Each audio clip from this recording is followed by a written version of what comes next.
Welcome back, everyone. Welcome back to another episode of Cardboard Hands. We are back again, another episode. This is episode 25, and we are back with your host Giovanni, Mr. Retrospecs. He's always I always point the wrong way with this, and myself, the old card shop, Josh, with another episode here. This one, a riveting episode. But first and foremost, how you doing today? What's going on? What's new with you, Retro?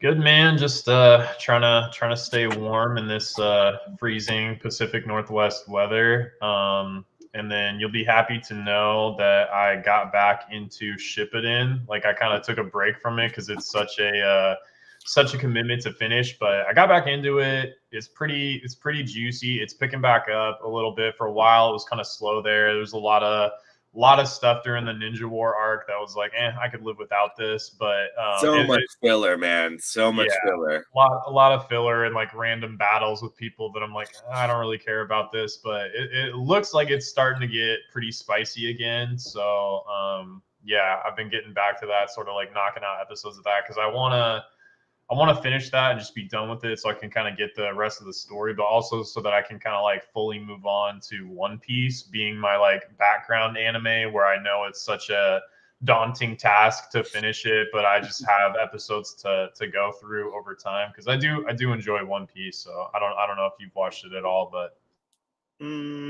it's like for me, I like dubbed a lot, and I've heard the dub like. I've tried the dub in One Piece, and it just was really hard for me to get through the first season of it. And this was like a while ago, so I haven't tried again in a while. But I've heard the dub isn't very good for that. And so for that reason, I don't think I had an easy time getting into One Piece. And now that the whole world is obsessed with it, I really want to get back into it and try again. I tried the Netflix show, and it was like a couple episodes in, I was interested, but I just lost it for some reason. My fiance wasn't watching it with me, which we usually do watch things together. So I think maybe if we watched it together, we'd have an easier time with it. But yeah, like having that background show like Shippuden is for you. It was for me during the pandemic. It's so helpful to have because you don't have to think about anything. You just like throw it on, let it go on, continue and just kind of roll through it.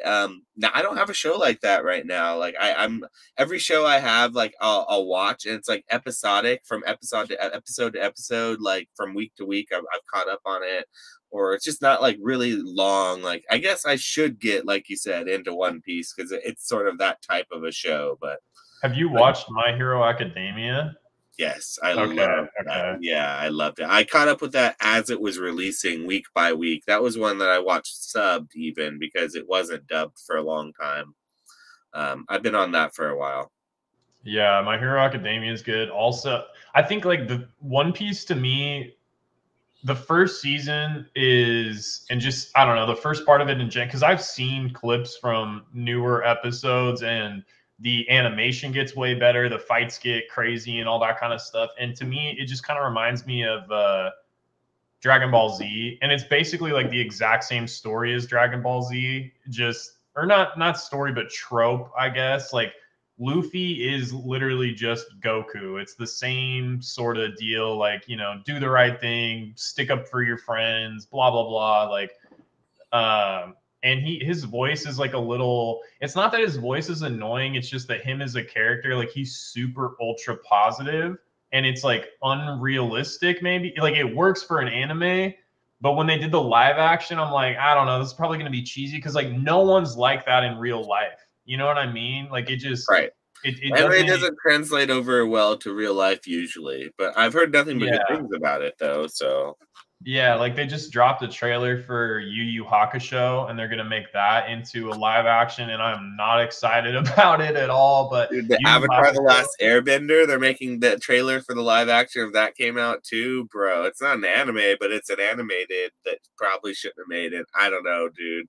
I feel like my thing is like if you're gonna make these live action, like there's certain animes. Well, certain animes need to just stay anime. But there's been so many, like, I look at things like they did Death Note. I haven't seen the live action, but I've heard it was horrible. But like Death Note is a god tier anime. Like it's so good. They did I feel like if you Pokemon, dude, Detective Pikachu, and they're making another one. I'm not mad at Detective Pikachu. No, no, no, It's I'm kind of not either. cheesy. Let's It's put the kind of record cheesy, straight. but like it was kind of hitting, like especially towards the end when like the Torterra were like the giant pieces. I was like, all right, this is kind of cool. I'm not mad at this, but yeah. So what I was saying is like if they put a crazy budget, like I mean, this is just like my fantasy. Like if they made Neon Genesis, like if HBO did Neon Genesis Evangelion as like a live action with like money, good actors, crazy like dude, that would be insane. Like it would be so good. So that's kind of my I don't know, that's kind of a bummer to me is they take these good animes that are classics, but then it's kind of like a budget like Netflix thing and it's like, you could make this really good, but like I feel like you're kind of just milking the IP. So, but Yu Yu Hakusho, if you haven't seen that, that's a pretty good background anime just because it's fairly long. It's not like Shippuden long or anything, but I want to say there's like 4 or 5 seasons and and Hunter x Hunter too. If you haven't seen Hunter x Hunter, that's another good one. That's one that I started watching a little bit of. There are things about Hunter x Hunter I enjoyed. I just don't like the main characters in it. I realize that I like a lot of the side characters and the auxiliary characters in Hunter x Hunter a lot more than I like the main characters. And that's kind of a problem with like an anime. You kind of need to like enjoy or want to watch or want to see the main character develop. I don't know. I just don't care about Gon. I really just don't. Like not in the least. Killua is probably like He's a the cool guy. He's like the Sasuke of the show. yeah, Like and 100%. He's he's the no Sasuke. Sasuke, okay? He's no Sasuke. They So it gets there's some arcs that are kind of slow, but like there's some arcs where like there's crazy fights and yeah, once they meet like the Phantom Troop and stuff, like yeah, dude, I got it that gets far. crazy. I got to Greed Island, and without saying much more, like I've gotten through a good amount of it. It's just like I realize I don't care about the main characters. Like I care very little about them. Like it's like cool, like different storylines and stuff, which I appreciate that about it. But the main characters, I don't. And also, I think when I was watching it, the dub stopped, and had to start watching the sub for what was like on Hulu or wherever I was watching it at the time. And I just kind of didn't want to. I didn't like it enough to watch the sub version of it. Not after I was watching the dub all the way through. So I didn't really do it. So yeah, Hunter x Hunter, I'll maybe go back to eventually because I know that's a long one. That one has a lot going for it.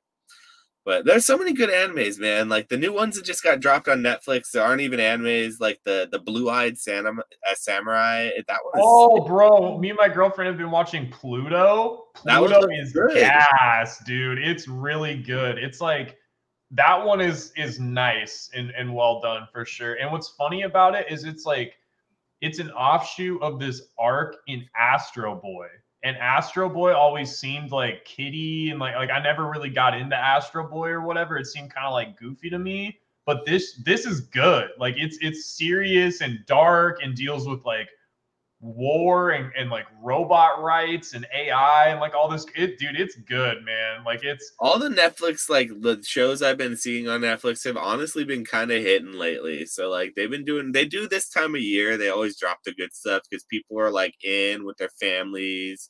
They're like at the house watching streaming. So they always drop the good stuff like without saying anything this time of year. So I'm excited about having all that content. And like I always feel like I never have enough time, even though I have all this time to watch all of the content. Cause like now, just like 2 weeks ago, I felt like there was no content coming out or anything I had to watch. I had finished up everything and I was having trouble finding things to be interested. Now I sit down in front of the TV. I'm like, I'm overwhelmed. Like, where do I even start? I'm like, man, there's so much.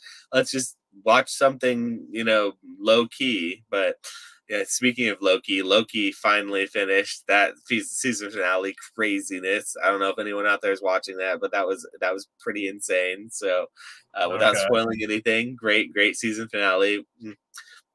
Wrapped up the season quite nicely for the newest season of Loki because that is something I keep up with. Like I said, is the Marvel stuff. So Doesn't that show have Owen Wilson in it too? yes, it does. It does. It's got such random. Like he's actually pretty funny in it. Honestly, he's pretty good. Yeah, I might have to watch it. I love me some Owen Wilson, so I might have to watch that show for sure. Yeah, what else is new with you? Anything crazy? I just I said I was going to the wedding last weekend. That happens. So Yeah, I wedding's saw you over. on Instagram in the suit. You didn't look very happy about it, but Bro, I was taking one of those like serious photos, like you gotta be all like cool and no, not I took a bunch of photos that were probably a little bit more silly and fun with the photographer with the wedding party and stuff. So we got a bunch of good ones, I'm sure, professionally, but I only took like one or two photos on my actual phone, and that was like one of them.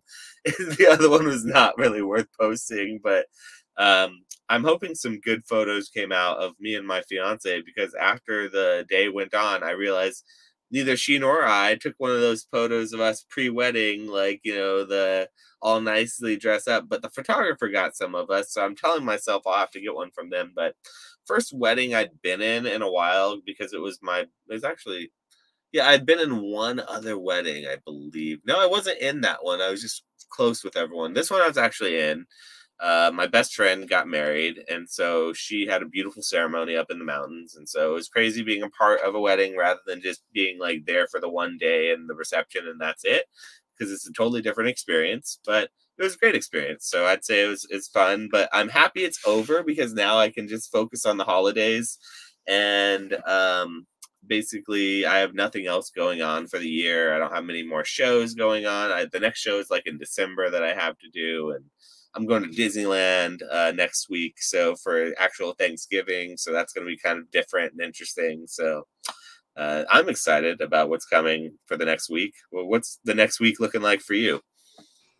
well, I've been so I mean, we talked about it like right before I got on here. I was doing a drone shoot. One of my side hustles is drone photography for real estate, and the realtor that we were working with, we've worked with her a lot in the past. I really like her. She's a nice lady. She actually used to work at Merrill Lynch as like a headhunter. So I asked her questions about like finance and things like that. And I was just kind of asking her, um, as rates come down, like did she think that the prices of houses would sort of like just rise basically to meet that? So it's like your payment maybe is cheaper, you're paying less interest, but the house of the price or the price of the house is going to adjust to meet that. And she said that she didn't think so, which I was happy about because I'm hoping if rates come down a decent amount next year, we're looking to buy a second house. My girlfriend's commute is like an hour right now, and most of the RIAs I would want to work at are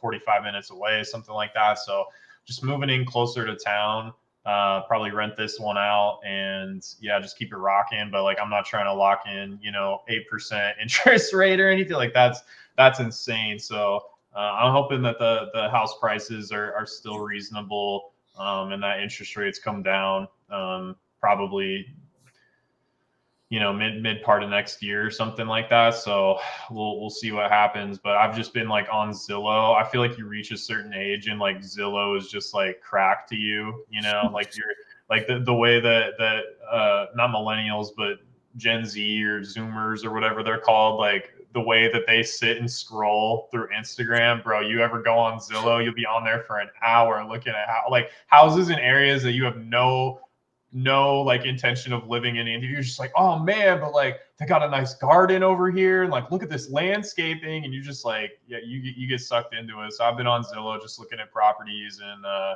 and houses and things like that. So that's my super exciting, what's been happening.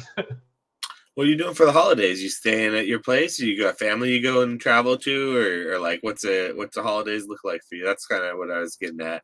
Oh yeah, my bad. My mom's like 20 minutes away or so, and she is like an insane cook. So we're Nice. we're we're going over there. And then my girlfriend's grandma is like also hosting a Thanksgiving, and she lives on an island that you have to take a ferry to get to. So we'll probably go to my mom's like earlier in the day, grub out, pass out for like an hour or something, and then hop on the ferry and go see her grandma and stuff like that. You guys Um, are doing the dual Thanksgiving same day. You Bro, we're do that? doubling down. I've been working out. I've been doing cardio almost every day just to get prepped for Thanksgiving because I'm just trying to load up, bro. Mashed potatoes, You're crazy. stuffing. You're a very I want to say, have you done it before? Like, is this a regular thing with you guys? Like, you guys Yeah, always do this?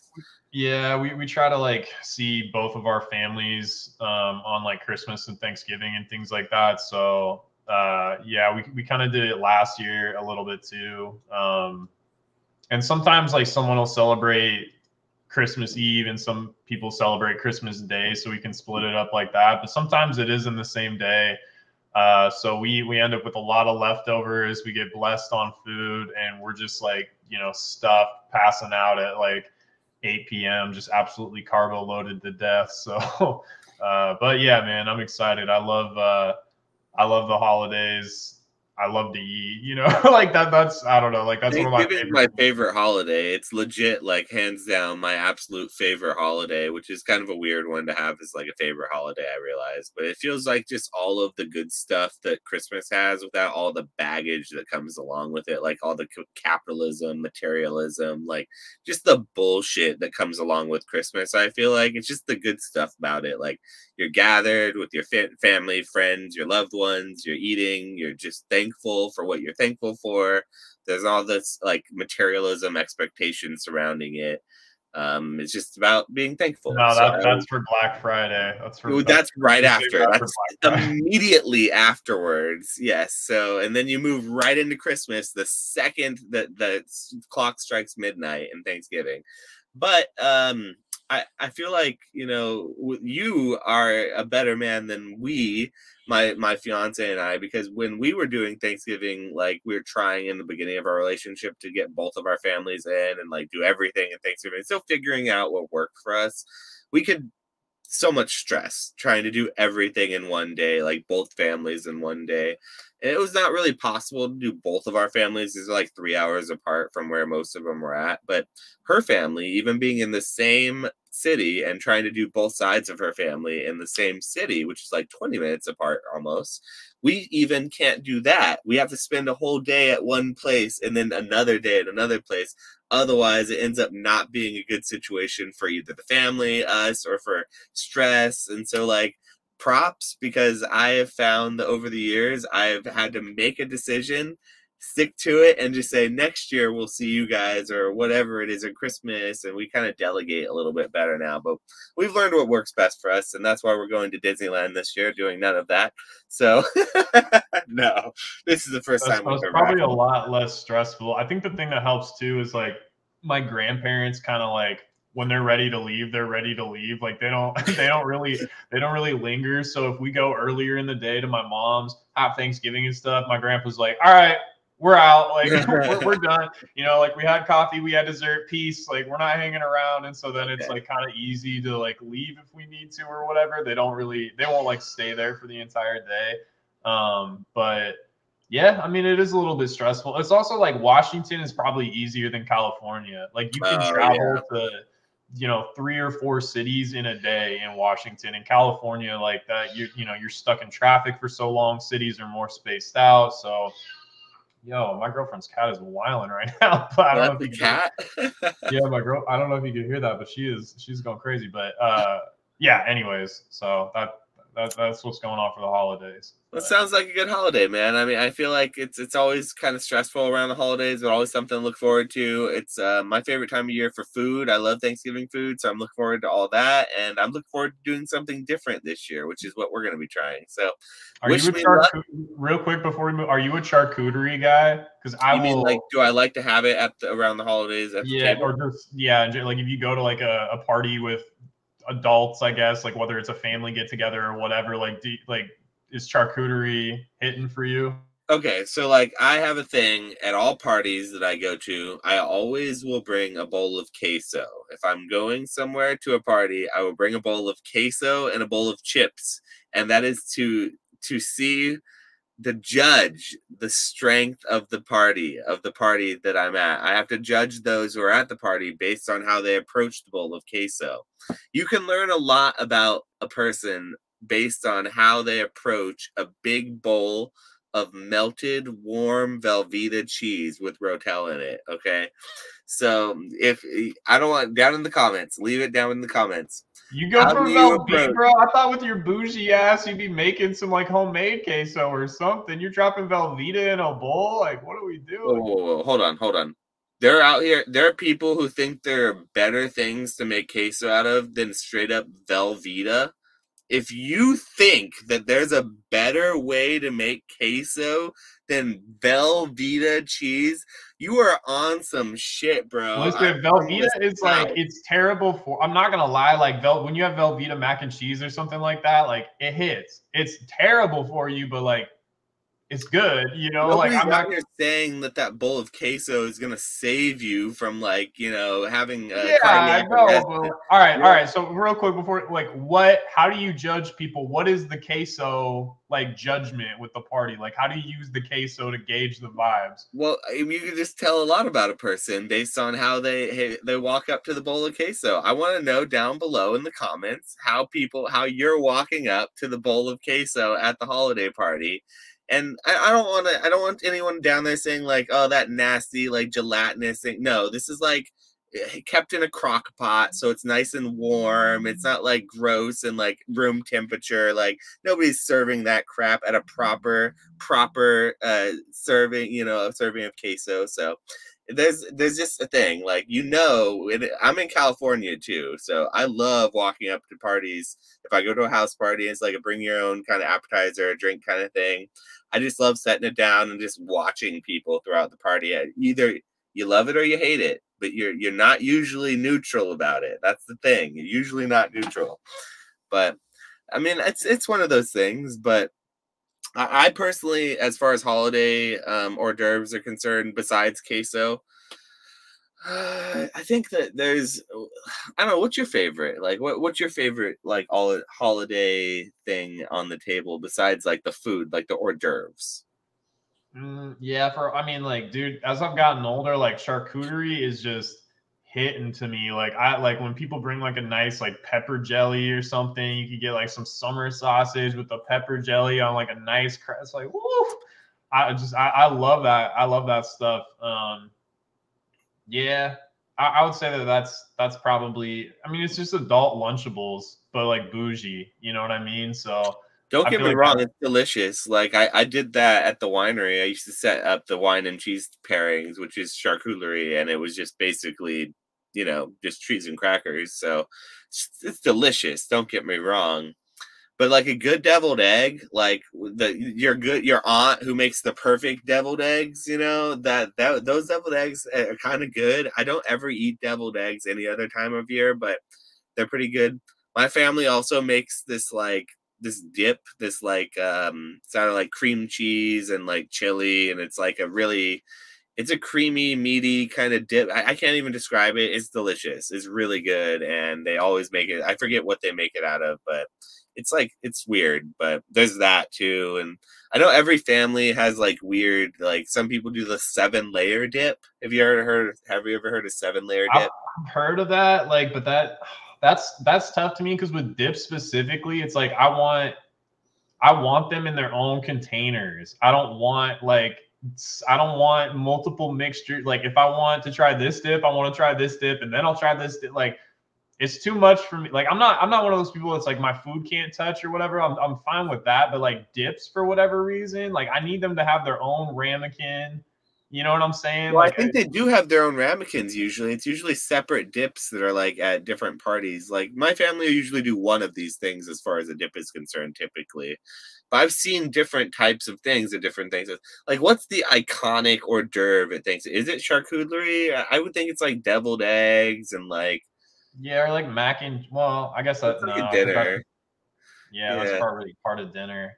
Uh oh, yams? No, that's part of dinner too, I It's guess. like everything's served at dinner for this. But Yeah. no, it's the only thing that's ever out is like you said, charcuterie and like deviled eggs and like maybe a dip or something. So I don't know. Are we missing something? Tell us down below. I feel like is your family are we like lame and we're missing the best part of the hors d'oeuvres at is there some really secret Thanksgiving hors d'oeuvre that we're missing? Like tell me as a foodie, I need to know.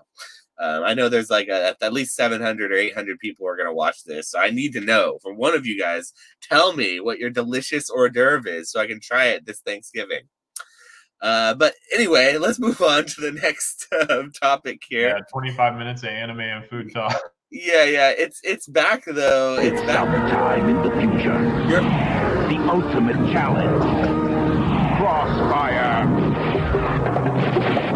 Crossfire. You can count the crossfire. Shout out to Mr. Walrus. You can count the crossfire. Crossfire. Crossfire. I'm gonna get sued for that so bad. I think Jason Page sang that one too. Yeah, I'm pretty sure he did. Yeah, so we'll have to ask him to do a rendition of it next Collecticon when we see him, so we can actually have it on the channel for longer than 30 seconds. Shout out to Mr. Walrus for the Crossfire music clip segment. Literally the boss that he is. After it had to have been 0.69 seconds after I posted the video last time when we uploaded. He watched it and immediately messaged me with that sound clip of Crossfire, and he's the GOAT for that. That is why we call him Mr. Goatress. That's what we all call him. So that's, nobody calls him that, but I'm going to start calling him that. But thank you, Mr. Walrus. Everyone, go follow Mr. Walrus. I think he's on Instagram right now, but he is doing some big things in Pokemon. I noticed he's working with some other Pokemon creators. So give him a follow. He's a good guy. If you ever have questions with anything, he's cool to talk to. And yeah, shout out to you, buddy. We appreciate you. But yeah, Crossfire, we're coming back at it again with another segment. This week, I am pretty excited because I have a good one for you, Nick. I don't know about you, but I've been thinking a lot about this one, and I had a couple good ones, but I narrowed it down to one. So I'm ready for it. I don't know. What about you? How you feeling? Yeah, I got a good one. I feel like this is like a good opportunity to press more. You know, it's like you don't have any preparedness. You just gotta, like, off the cuff. You gotta deal with it. You know.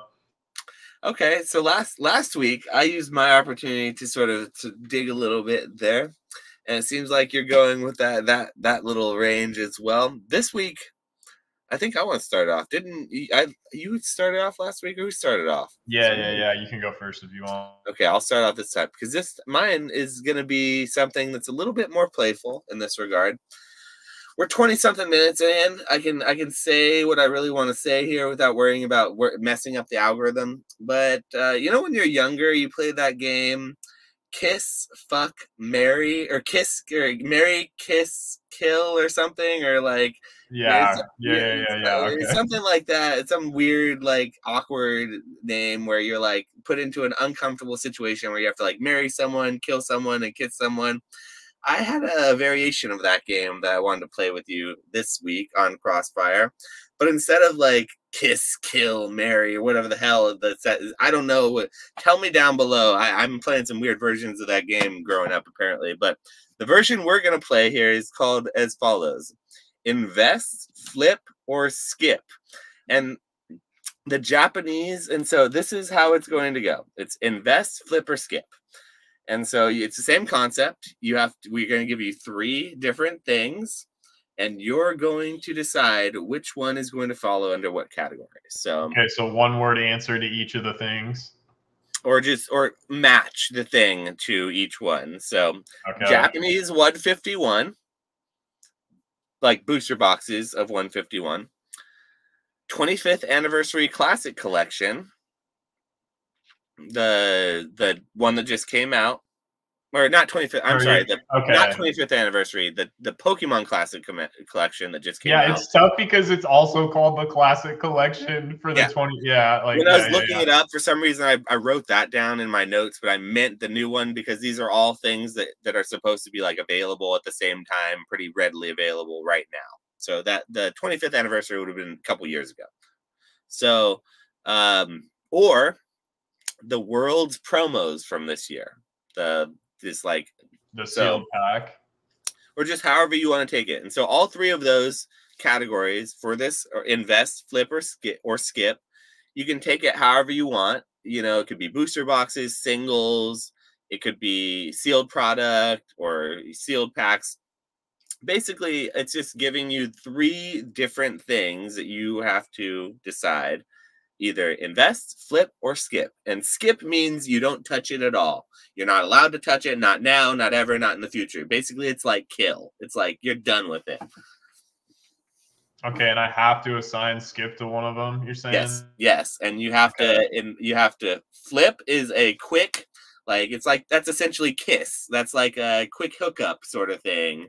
And invest is the one you're marrying. That's the one you're marrying. That you have to love that one truly. So All right. Invest is gonna be the 151. That's I'm marrying the 151 booster boxes. I'm in that for the long term. Um, flipping. I'm flipping the classic stuff. Uh, I don't know how that's going to pan out long term, but I know people are definitely going to want it in the short term. And then I'm skipping the world's promos because there's always going to be there's going to be a next year a world's promos, you know. So um, and prices have actually been dropping. Sealed packs were going for up to like 15 to 1600, and now they're down to like 900 to 1000. So yeah, I don't feel any sort of urgency on that stuff. I'm cool. Like if I never made another play on those ever again, I'm chilling, you know. So interesting. I'm not sure I would have predicted that exact lineup. what did you think? I was gonna think that you were gonna say you would have probably invested in the world's promos because I know you're really big into those in general, and I know they're like low pod. I just know that in general it has a lot of things that at least you used to kind of like. I thought. I know you've dealt with them a lot in the past, so you're comfortable with it too. And I felt that that would be a bias maybe you had, and so I thought that that wouldn't be one that you like skipped. That was the last one I would think that you would skip. Well, so your point about like the rarity and stuff, the older years, I actually think a lot of the older years are good pickups. Because they're pretty close to the same value, especially like the Japanese ones in PSA 10. But this year, especially, like it's one of those plays that like everybody knows now. So everybody and their mom made it, and there's a ton of those graded. Everybody was trying to buy those packs. Everybody was going to Japan to get those packs. Like that was not happening in 2019. And people weren't going to London even for 2022. Now there's more of the 2022 in London than there was of the 2019, obviously, because the hobby grew so much. But I look at some of the years, like I look at like 2017 packs did not come up nearly as often as like, 19 or some of the other years. And the Pokemon on it like aren't as popular, but still, like I see those years, I want to say selling for like 1300. And to me, it's like if 2022 is selling for 1100 and 2017 is selling for 13, like that seems like good value to me, and like the 2015 has the Rapidash on it. I think that art is sick. That one seems pretty cheap to me relative to how like often those come up. And even like the 2016, which I know you like because it's got the starters and it's from your hometown kind of area.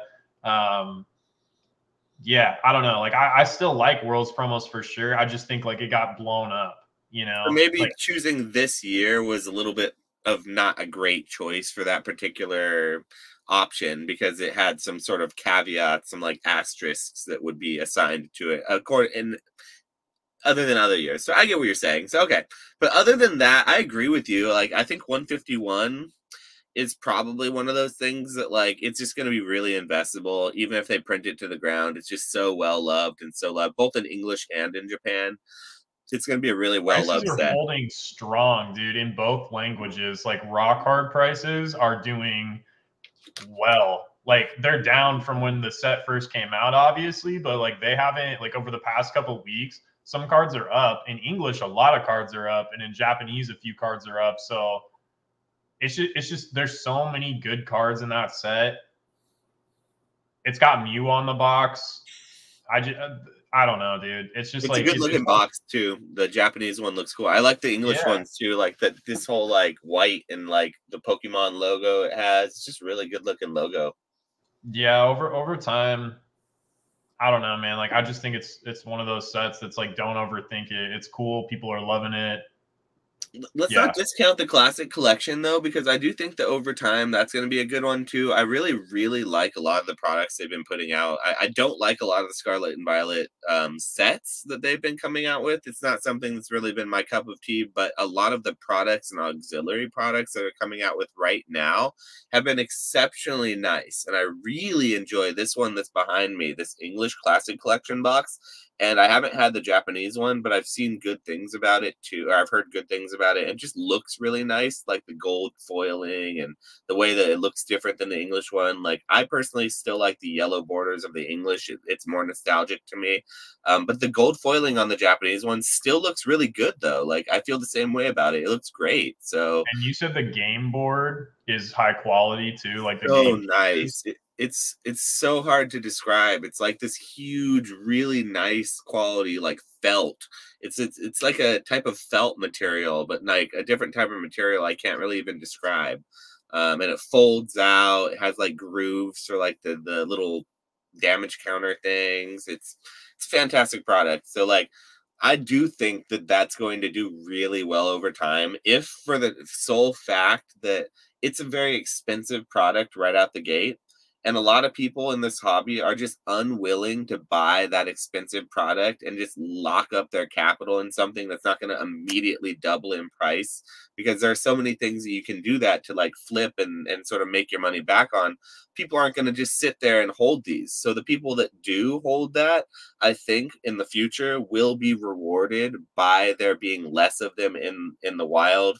Most of them get broken down. Most of them will go out and get kind of like just not bought, or they'll sit on shelves and go on clearance and then eventually go out to people and get broken down because they don't value them. So I do think that the Japanese and the English product is really a nice product. So It looks like I just checked on eBay. It looks like the board and like all the pieces and stuff are selling for like 1 to 125, which if you're a player and it's high quality and like it's for two people, right? So like yeah, if you pull up with that to your regionals or your locals or whatever, you can, unfold it and play against your opponent. I don't know. Like to me, a it's hundred got like bucks. a handle thing, and it has 3 deck boxes inside of it too. That it's so it could technically be for 3 people, but I mean, obviously you don't play 3 people games, but Yeah, but like a it, hundred bucks seems, because I mean, like I know people are probably spending, especially the people that want like max rarity decks are spending, I don't know, $300 to $500 on decks sometimes. So to pay $100 to have a game board that you're going to repeatedly use,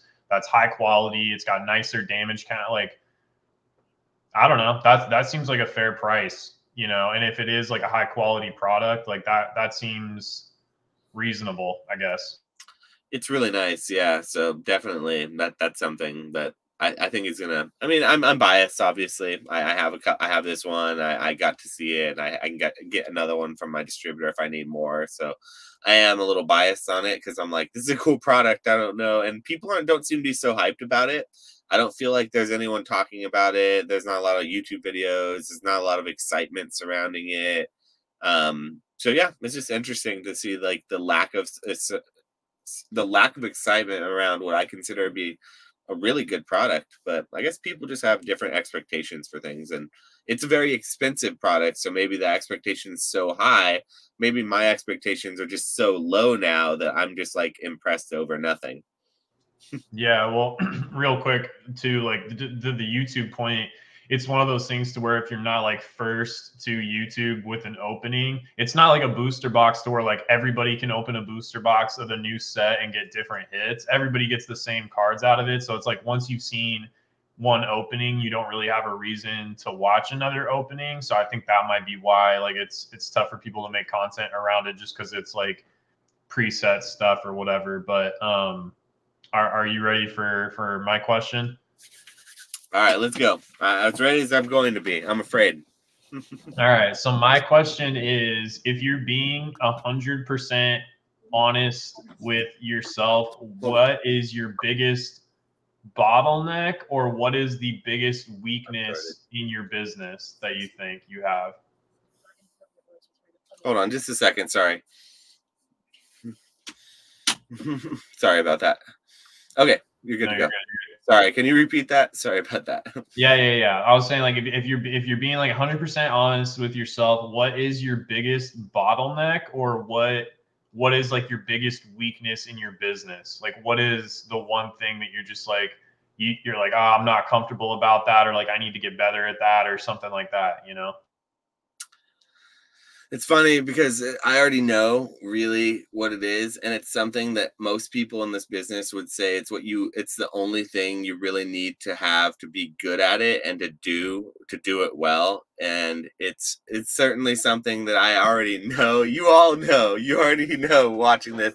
But consistency, like consistency is always in life has always been really one of my big struggles. And when you have your own business and no one kind of breathing down your neck and no one giving you a schedule telling you what you have to do, just having the motivation and the wherewithal to be consistent about it. I mean, that's what our friend Dan Catch 'em All Collectibles always touts as his biggest strength. And I will admit to him, it is most likely his biggest strength. And I will agree that that's probably my biggest weakness and something that I'm always working on. So, like, I would definitely say that like being able to like do the grindy day to day kind of like getting up, doing the same listings and like getting grinding out and doing the work that other people aren't going to do, whether it's like put listing singles on TCG Player, it's like listing on eBay, it's like it's going and going to the thrift store and hunting card shops and looking through the singles bins and finding the stuff that other people aren't going to put in the time to do. That kind of stuff builds over time. And if you're consistent about what works for you and doing that, which I always find things that work for me and I do it for a little while and then I kind of break that and then it doesn't work for a minute and I break the consistency and find something else and I like move on to something else. And I feel like that's something that I always am struggling with. So like I would say it's the thing that you need to do the most is be consistent in this business. It's probably my biggest weakness too, is I feel like I'm not consistent enough.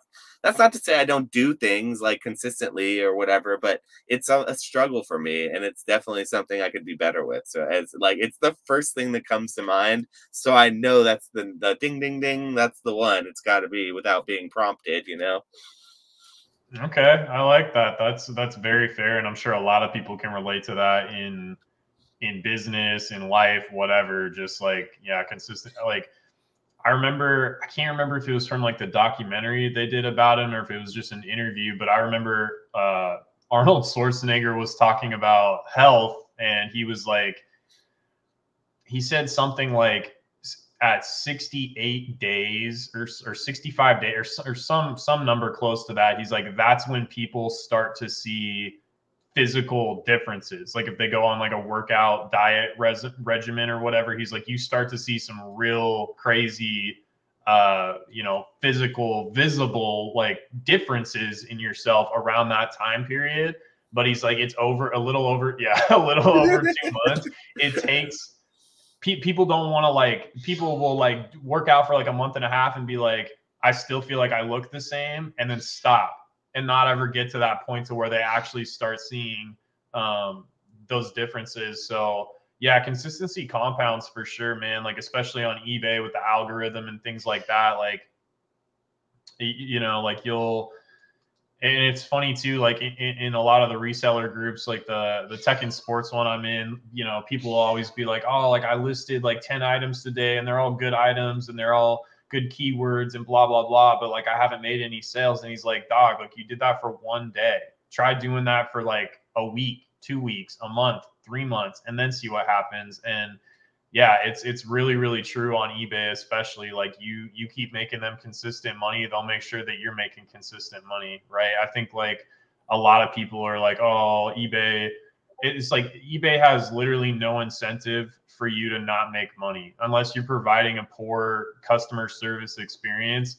eBay wants you to sell your items because they're getting paid. There's absolutely no reason for eBay to be picking on you, or you know what I mean? So yeah. I don't know, man. It feels like eBay's just got it out for me. Sometimes they want to make less money because they don't like me. That's why. That's what I think the real You thing just gotta is play going the on. game, dog. You just gotta play. It's like you just gotta figure out what works. And I mean, it's AI. It's a robot, right? Like there's no people behind it, so it's an algorithm that's that's set up for everybody to make money. So yeah. Do you think that also, by the way, great topic. I love that question. I appreciate that. But let's move on to the next one. And by the way, thank you everyone who's listening. If you are listening and you have an idea for a crossfire question you want us to ask, you can shoot it down below too. Maybe it'll work its way into one of our lives here. Something you want to ask in general. So moving on to the next one there. But yeah, so this segment is something that we have a lot to talk about with. So this is probably going to go on for just a little bit because there's a lot that's always happening. But this is going to be our weekly, like, what is happening in the Pokemon world right now segment. And with just Paldea Fates, which is the new EX Shining Treasures in Japan. The new English version of Shining Fates or Hidden Fates, the mashup of the two. Gosh, they can't come up with a unique name. They have to just use the same 2-3 words and mash them up. Legends, shiny, hidden. Like, come on. Like, roaring, skies, evolving. It's all the same crap. Just, is that all they do? Like, am I the only one who feels this way? Like, what do you think about that? It kind of feels like a Teenage Mutant Ninja Turtles 3 situation. It's like, the first Teenage Mutant Ninja Turtles, 2 is Secret of the Ooze. You got Vanilla Ice in there doing his, but like the third one, like very few people know the third. And then, like, that's how I feel. It's like Paldean Fates. Everybody knows Shining Fates. Everybody knows Hidden Fates. Is Paldean Fates really going to hold up?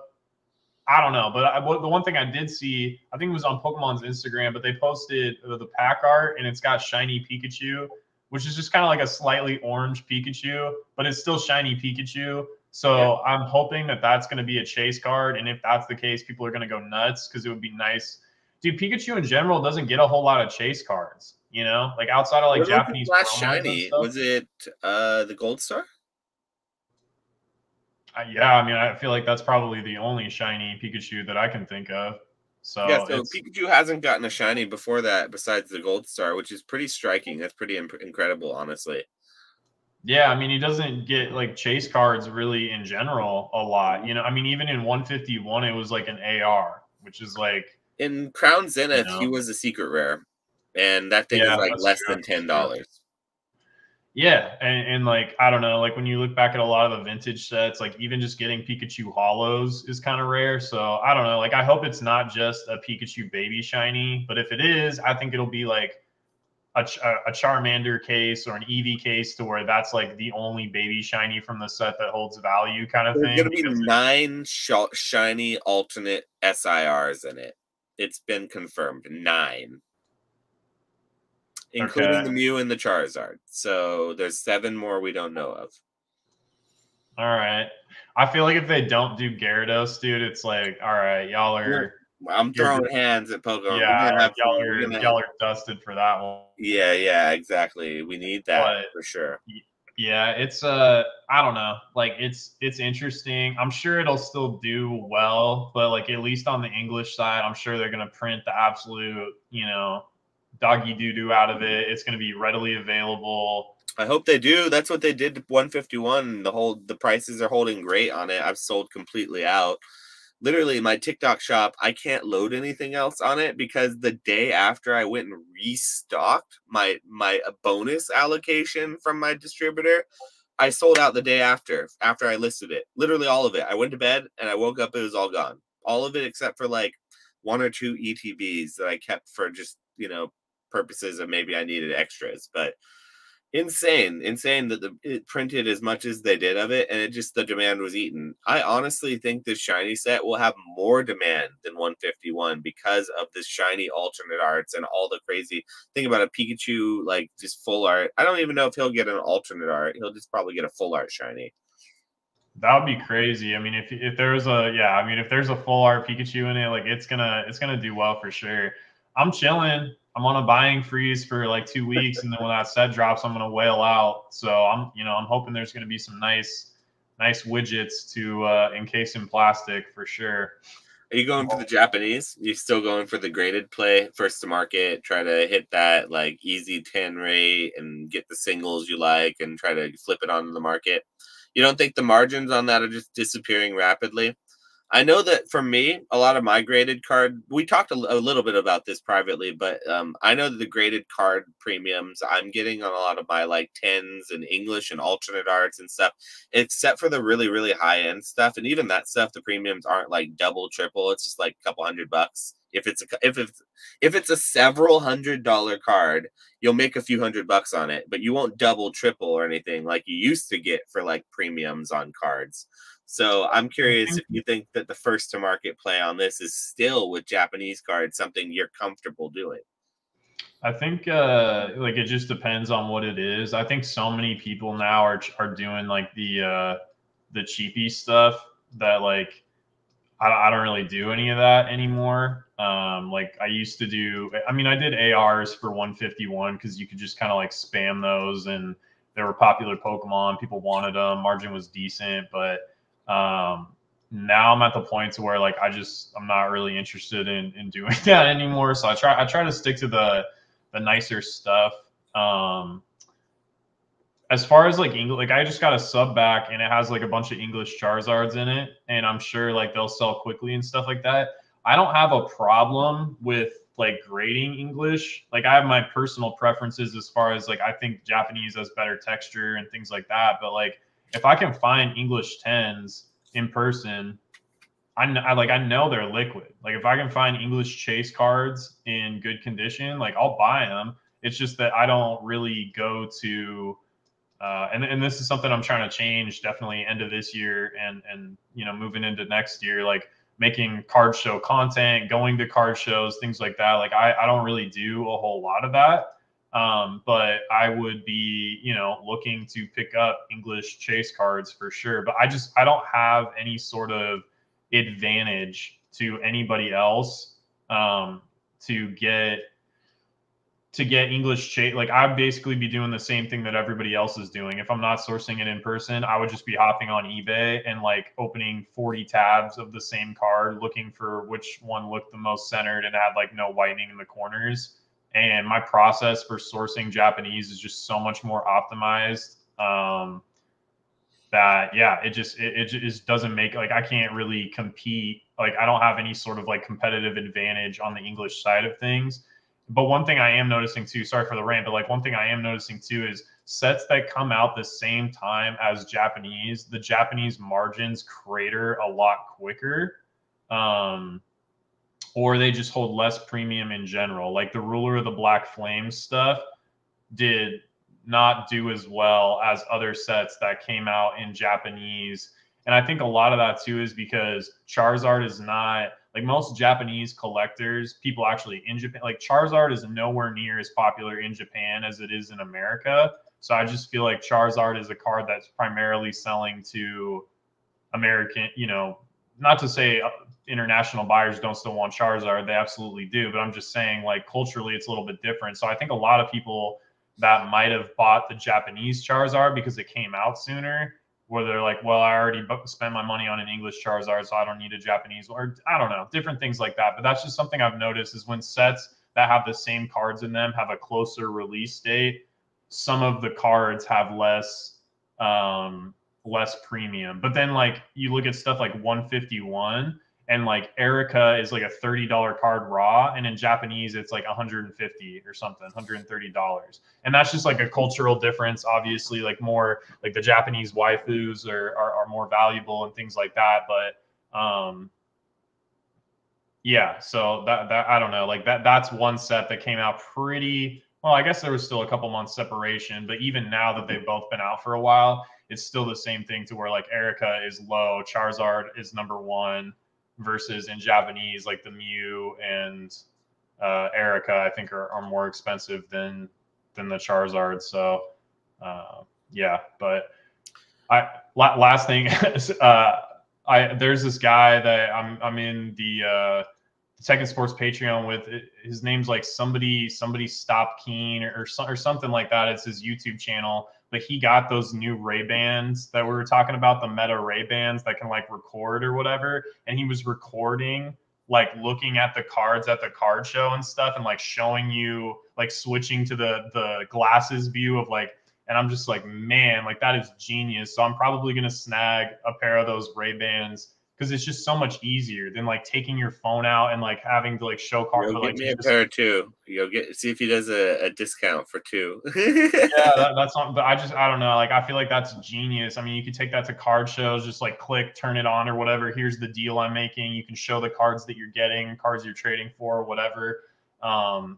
Yeah, so I think that that's really cool, you know, or even making like card shop content, looking, showing what's in the showcase, what cards you're pulling out, pre-grading, all that stuff. Like, I don't know. I just thought that was a really cool use for it. So yeah, sorry for the rant.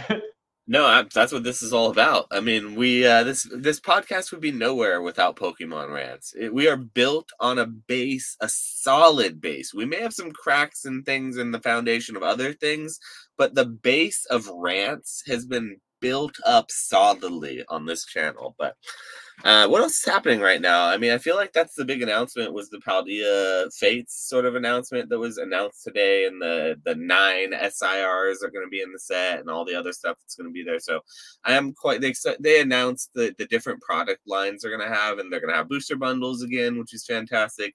I predict that the booster bundles for this set will be also one of the hottest items, just like the 151 booster bundles were, because they're nice and compact. You get the most packs for your bang for your buck. So it's just a good product. So we're going to see a lot of cool stuff coming out from that. I'm excited. January 26th, I think, is when it's supposed to come out in English, and December 1st for the Japanese variant.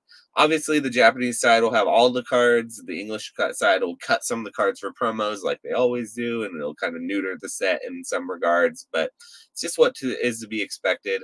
And as it sounds, Nick, you're going to be going more for the Japanese side here. So I'll be going all English. I'm not even going to touch the Japanese most likely, but Also, I'll source whatever can 10, dude. If some Korean came up to me at a show and it looked like it would 10, like I'll buy it, you know. But yeah, I'm interested to see what the full set composition ends up looking like. So yeah, the quality of English is just kind of like oof, you know. But yeah, it feels bad. I mean, that's the other thing too, is like when I hold English cards, like they just feel cheap. Like they just feel bad. Like I don't know, man. I don't know how else to. I wish they were all like the classic collection cuts, because that's what I was just flashing there, and they look nice on the back. Like there's some gradable energies. It looks like, even not that I'm grading energies. This is not 2021. PSA, that's something we should talk about. Is PSA having their holiday sales like every week until whatever Christmas? They're unveiling another scratch off sale thing. Do we think that they're going to lower their bulk grading price? So far, it's only been like on their high end stuff. Like if you send $100 card in, it'll be 75, or if it's $100 tier, it'll be like $75. You get a couple bucks off, but no bulk membership or no bulk submission rates yet. Do we think that's going to happen, or what do you think about the potential sales PSA is offering? Any predictions?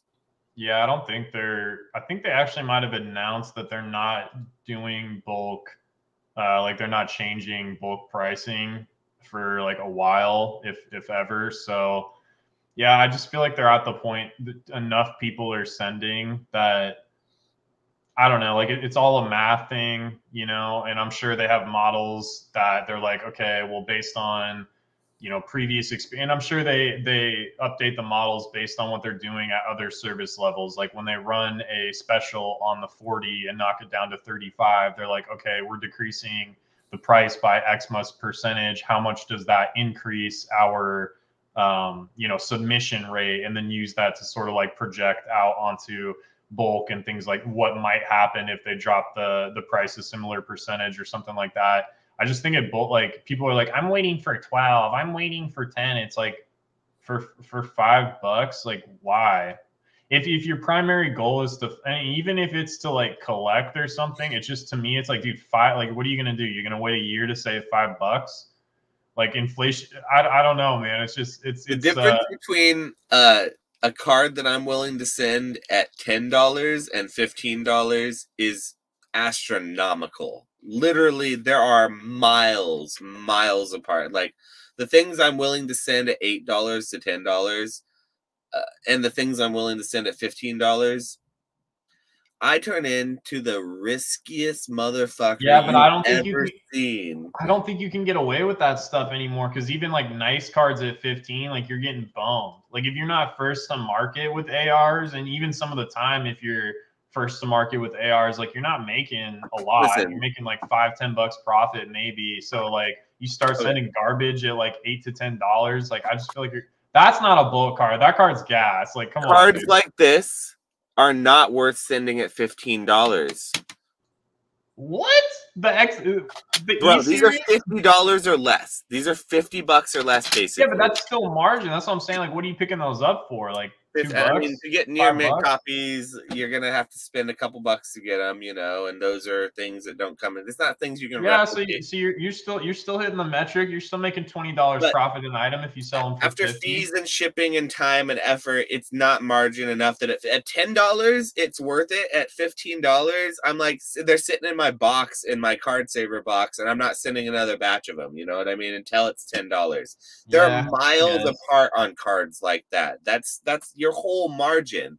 If you're spending $1 to buy a card and your whole margin is $5 to $10 on it after it's all said and done, and sure, making $5 on it sounds like you're making 500% markup on a margin when it's all said and done, but it's only $5, you know, so it needs to be a lot more than that in order to make it worth it, you know, for your time. For someone like me, at least. Maybe I'm greedy. Maybe I'm thinking like No, something I like mean that. that's That's like just real I try to. talk, bro. That's real. No, yeah, I get it. Like, especially, I mean, they've been speeding up a little bit with turnaround times, but for a while there, when it was like 3-4 months to get bulk back, it's like, yeah, dude, making $5 on a card after 3 months does not make sense. So And I've been it's trying hard to to like hit do. tens like that, you know, on vintage stuff, you know, and like things like so. It is what it is. Like I get, it's easier to say grade better things. Like my stack of Moonbryons, my 500 Moonbryons behind me. Sure, I'm sending that too, but you got to send some things in between also. But you know, so it's just one of those things that I do think that the difference between 15 and 10 and 12 and 8, there's a difference between all of those, and maybe it's lost on some like casual submitters, but like people who submit, and I don't submit less than 50 cards in a submission, like, and if we're talking about 50 cards where the margin's $5 to $10 each on those cards, like if I don't hit all tens on that submission, get out. I'm done. Like I better sell some mystery bags or something because I'm screwed otherwise. Yeah, So that's fair. I that's think that's another thing I wanted to talk about. I don't know if you're willing to talk about it or not, but now that I'm gonna bring it up, we should talk about mystery bags in this podcast. There's a lot of drama in the Pokemon hobby right now surrounding like mystery bags. I want to go out and say it. My good friend is Zach Brown, Gym Mint Collectibles or Gym Mint Pokemon. There's so many Gym Mint whatever in the hobby. You all know who he is. He's under a lot of criticism right now because he publicly came out and said he was like one of the people not behind it but working closely with. He was basically like the face, it felt like, of these new mystery boxes that were coming out, the Omega mystery boxes. And gosh, he's just getting a lot of flack for it, and I don't know if you want to talk about it or not, but I definitely think it's worth saying something I about. I think want to at I least think he talk about it. saw. I mean, for a long time, dude. Like even before the changes, people were just sending garbage. Not garbage, but people were sending like decent cards, I guess, to CGC, and the turnaround times and the margin just like made sense if you could, because like less people were doing it, right? Like less people were doing CGC, so even though the market was smaller, you got the cars back quicker if you hit a perfect, or I guess it's, is it gem min or I can't remember what it's called now, but whatever the highest 10 rate is. Pristine. Yeah, like even if you got some 9.5s and stuff like that you might lose $5 or $10 on, like usually the cards you were sending were so cheap anyways that it didn't even really matter. And I think he saw that, he identified an opportunity in the market and was like, okay, well, people are out here getting dealer rates that are even better than their advertised prices for doing a fraction of the volume that I could do. Let me approach CGC. I have a name in the hobby. I know I can do X amount of volume. Let's see what they could work out if I guaranteed them X amount of volume per month or per quarter or whatever it is. and he just saw the opportunity in the market and took it. I mean, it sucks for like a lot of the people that were like maybe eating off CGC for a minute because like now they're squeezed out. There's more competition, things like that. But that's all he did. Like I don't understand how you can be mad at that. Oh, do you think that's why people are upset? Is that why the circles of people you've been talking to are upset, or you've been hearing about why they're upset about the whole I mean, situation? I don't really talk to much of anybody in the card space outside of you, but like I think I mean, I don't think know. that's Like, why people are upset. I think there are a couple people, people who maybe have been criticizing, saying that like I think that's so nuanced and so like big brain, like that, like you can't even see the ground from how big your brain is. Like up on Mars, you're orbiting that big. If you're that big a brain, you think that one person can ruin the graded market for everyone else because of what their play, even if it's a large scale play, like in the masses, like I I'm not even commenting on that. Like I will say I don't think that it's possible for one person like that to like tank the market on bro, a he did certain. he did 200,000 cards. Think Yeah. about that, 200,000. Like you start breaking that down to individual set releases. Even if he only does 5,000 cards a set release, there's cards right now in Japanese 151 that only have like 1,000 pop report. If But he's it's doing spread up. only 5,000 cards a set release, he's eating a substantial chunk of the market. Like, right? Like, I mean, But we can how much even of like go that on is Therapy PSA and look it grading up. too? Like 200,000 is seems like 1 month at PSA. It feels like I mean, maybe not. Maybe they're like 50 grand in 1 month, but That's just like a lot. And I know like a lot of this stuff was just, I'm sure. how it had to have been over the course of a certain amount of time. It's not like it all got graded like that. It's like over I the think course it of the last. did though, because like CGC bulk time started slowing down, and I can almost, I mean, I don't know, but I Okay, imagine well, it's fair. because So maybe they I'm not attaching enough to that part of the criticisms. The criticisms I'm talking about are more things like about just in general selling, like being a part of mystery bags and selling them in general. We've talked about it the on this channel. Pokemon Company is the #1 seller Yeah. of mystery boxes in the hobby. It's like people always are gonna have some shit to complain about, but it's like, dude, who cares? Like if the stuff is like of all people too, you think Gem Mint is gonna be the dude that's trying to hit a lick on you? No, dude identified an opportunity in the market and took it. Like I think for the that's people it. who Like are he's not mad at doing. that, it's an interesting criticism because of what you're exactly saying is the fact that Pokemon's sort of based on like gambling and based on sort of things like that, and no one's forcing anyone to buy these products either. Like they're being pumped by certain creators, but so do all other products that come out. Like they get pumped and advertised. That's how it works. So like It's it's his interesting that business. people Like, have a how do you problem expect with him to that. not talk about his business? Like, that's so. It's So just that's like exactly you're just supposed to pump it. Like you're not supposed to you're badmouth pumping your the own products you product. want to sell. It's like, what Yeah. you think a Chipotle rep is about to be like, nah, man, y'all should be eating at Puerto Vallarta? Like, no. Like No, they're he's gonna gonna go eat. out there They're and be gonna like, tell you oh to eat yeah, their product. Yeah. Chipotle guac. Like you want that Chipotle? Like it's his own It's I don't know, dude. So To me, and it's like interesting the criticism that he's getting just by going out publicly saying he's a part of it. I think it's kind of funny because like people, I think they'll criticize anything, you know. So I'm just interested now in diving in a little bit about the actual graded part of it too, though, because I guess 200,000, maybe I am not seeing it right. Maybe I'm the only one who's like seeing that little entry level. That that's a if lot you of think it's cards. possible to tank a market with that amount of like grading, it's not something that I per se was thinking of because in order for I guess, and then if you're grading just literally anything, if it's not like good stuff, then the market and you're putting it in mystery bags, then the market's not getting to decide. There's some controversy surrounding that because if you're grading a bunch of that garbage and then you're just putting it to auction or you're having to sell it not in some sort of mystery product or whatever, you could just say the market will decide and they will pay nothing for it and you'll just take a bath.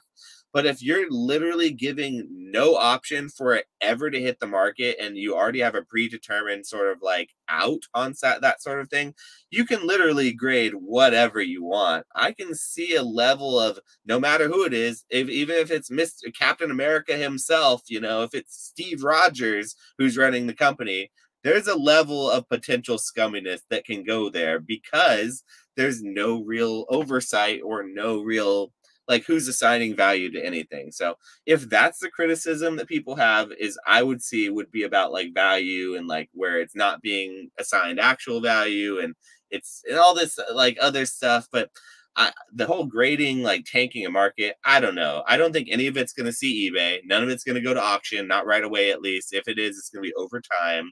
And then it won't either. I don't think it'll tank the market as much as it will just put it itself on the market, just like anything else did. Like the junk slab era, like when we had the big backlog at PSA, people were worried about the market being tanked with that as it came back. But it just kind of slowly triggered its way onto the market and never really got tanked. That's the thing is like if like it's junk slabs because the shit is junk. Like nice cards tend to, I mean, like they might, out the gate of a modern set, like they'll hold more value and then they'll drop off 20%, 30%, 40%, whatever, until they find like an even trading range. But junk gets flooded because it's the least barrier to entry for people. Everybody can compete at $3 a card. Everybody can buy a ton of like SVP promos, and that's why that stuff gets flooded, and that's why the margins collapse, and you're making like $1 a pop. But like I just pulled up on Therapy, I typed in CGC 10 Pokemon, last 90 days, 14,951 items sold. So 15,000 over the past 3 months. This dude did 200,000. You know what I'm saying? So like that's like those are scary numbers for sure. Like, I mean, I'm not going to use CGC probably moving forward. It's like, why? And it's not even like he's competing necessarily with the same cards that I am. It just like, it doesn't make sense. And more, especially lately. Yeah, I don't know. Maybe I'm wrong. I suppose one could say that's either blatant disregard for the market or blind trust in the market. I mean, it's like this though, like with businesses and like your goal is to push other businesses out of the space.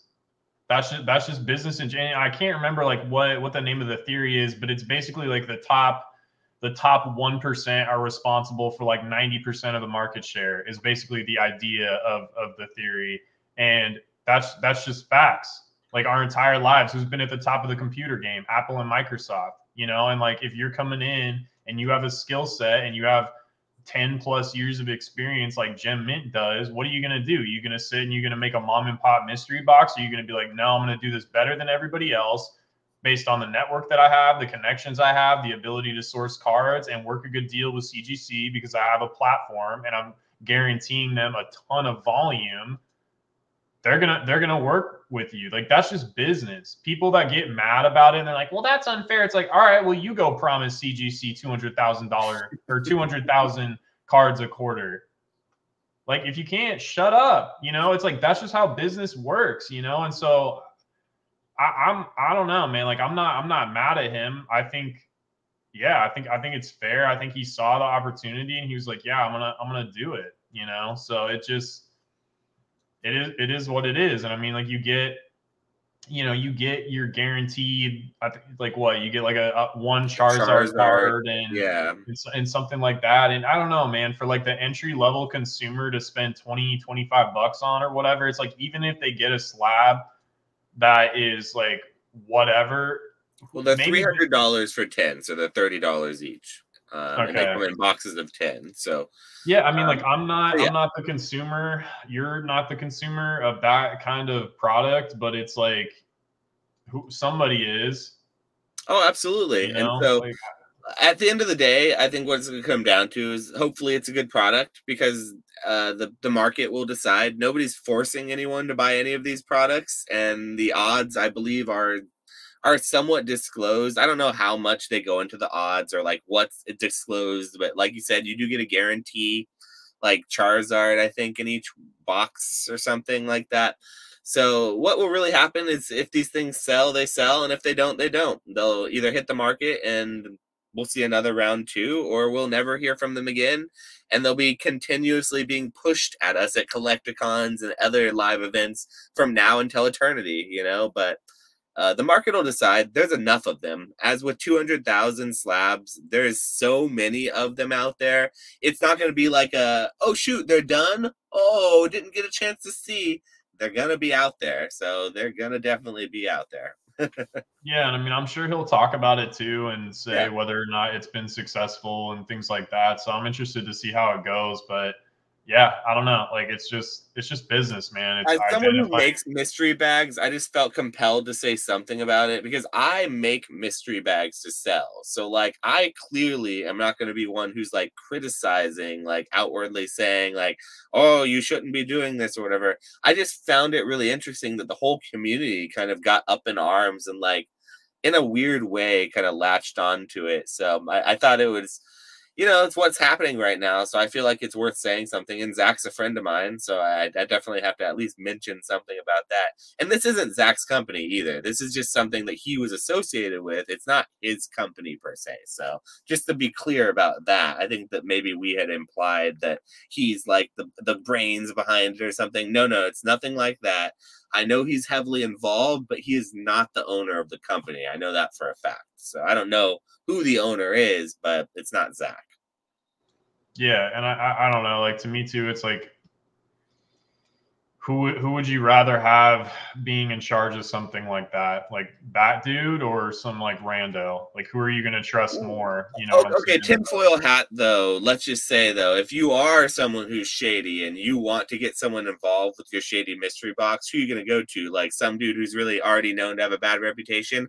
Or who are you going to go to? Jim Mint Pokemon, who's Sterling Jim Mint. He's literally Jim Yeah, Mint. but that's what I'm saying is like, I don't think that people are going to like, these people have such big brands and such large networks that they've been able to I don't build think off Zach of their would brand. attach himself to something that would be, Yeah, I no, don't I either. agree with that. Like, But I'm just saying that argument isn't ironclad because it goes both ways. But I agree that I know Zach, and I think he's a stand-up guy. People make mistakes. People, money gets involved and people start, maybe changing their principles a little bit. But just from my limited experience talking to that dude and interacting and seeing with, the sorts of things that he's done and been a part of, like he doesn't strike me. It's like he could do a million things.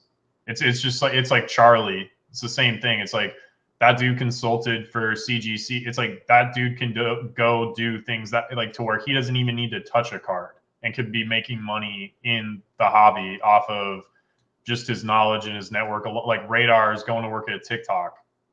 You know what I'm saying? Like, would it be beneficial for Radar to put his name up on some sketchy ass mystery box when he can go get like a 6-figure job at TikTok that probably comes with stock options? It's like, you know what I'm saying? Like it doesn't add up, basically. Yeah, like once you build up your brand and things like that. Though, like, and I'm not saying this is the case with Zach because I certainly, like I said, I don't think this is the case, but like that's when the weirdest things, like when you find stuff, just doesn't add up. You're like, it doesn't make sense, but it still happens, and it doesn't always add up. So that's why I'm just calling the potential attention to, it could go either way, and the market will tell, I think. So when it comes down to that. I also like I've also seen this in different industries that I've been in before as well. Like it kind of reminds me of it's just different business models, man. Like if you look at like even beer, for instance, right? Like you have your microbrews that are like local breweries doing IPAs, things like that, and then you have your Budweiser. And the general drinker of your IPA is going to be like more bougie, more knowledgeable, things like that. And the drinker of Budweiser is just like the dude that gets done with work at the end of the week, walks into the gas station and buys like a 6-pack of Budweiser. And it's just like, it's just the utility of it. It's the same sort of thing. And all the people that are like bougie about the beer, they're like, oh, you drink Budweiser? How could you ever? And it's exactly how people are in Pokemon. They're like, oh, I collect vintage PSA 10s, or oh, I'm a binder boy. I would never buy a mystery bag. And it's like, you're not the buyer. Shut up. It's the same thing as beer. It's like, oh, you're drinking the Budweiser? Well, I drink Stella Artois, or I drink a local microbrew, or what. It's like, dude, there's markets for everything. There's like, Stella's pretty good though. I will say Stella's pretty damn good, but yeah. I like Stella. That's what I'm saying. But like, yeah, like I mean, I'm not really a Budweiser drinker either, but I'm also not like so far up my own butt that I'm just like, oh well, if you drink Budweiser, it's like You know what I'm saying? Like it. I absolutely get it. Yeah, yeah. No, and I agree with that. It's just one of those things. It's just funny. People are gonna be like judgmental about things that they have no reason to be. Like people always have opinions about shit that doesn't concern them, and that's the beauty of Yeah, being just like online, right? people that don't understand business, like people attach, like anytime someone does something big, they're like, "Oh, you're a bad person." It's like, or maybe they're just a smart business person, and you're just Because mad they're that you making could. some money, like Yeah, just 'cause and yeah. like maybe you're just mad that you don't have the same resources or drive to go do what they did, and so you want to like tear somebody else down, and that's like super. I don't know, like And that's it's not whack to like me. people are taking infant formula or scalping toilet paper or like hand sanitizer during a pandemic, which is all things that happen very regularly. These are Pokemon cards. No one's forcing people to buy them. It's like that's always been like when people get up in arms, been what I kind of fall back on most of it's like, yeah, but like you don't need any of this stuff. Like so, oh yeah, I guess what else is happening right now? To kind of bring it back. Actually, before I go there, anything else to add on that? No, that's. I think we talked that one to death.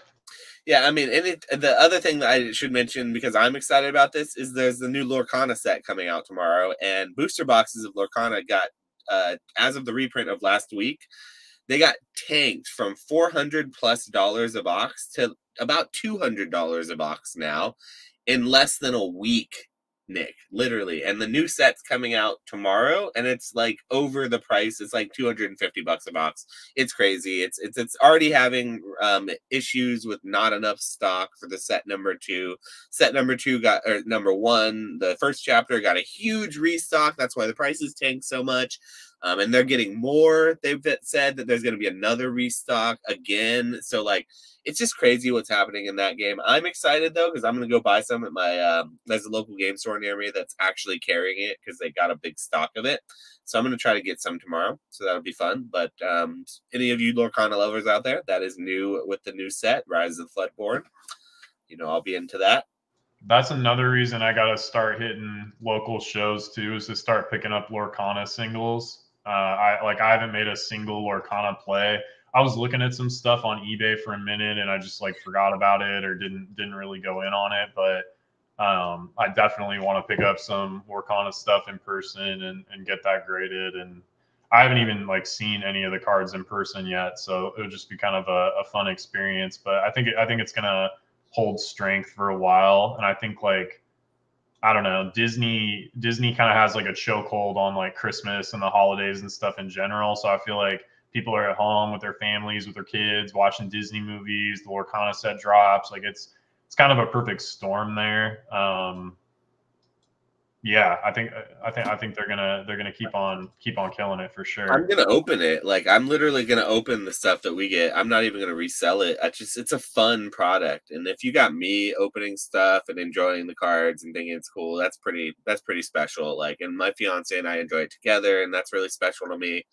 Like with Pokemon, she likes it, but it's kind of like, okay, whatever. She really likes Lorcana, and that's like it means a lot to me to have something we both enjoy that we can like have together. So I think that goes to say the same for a lot of other people about that game. So I'm bullish still. So yep, still bullish on Lorcana. Nothing's changed there.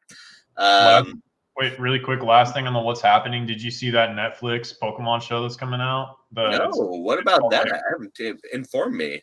it's called like Pokemon Resort, I want to say, or like Pokemon Concierge, and it's basically like this lady. It looks like it's like stop motion. I don't know if it's claymation or what the characters are, or if it's like knitting or what the characters are made out of. But it's like a stop motion, kind of like Fantastic Mr. Fox sort of feel, and it's about this lady that goes to work as a concierge at like some bougie Pokemon resort, and like the job is to like take care of it looks very wholesome. Like I'll definitely be watching it with my girlfriend when it drops.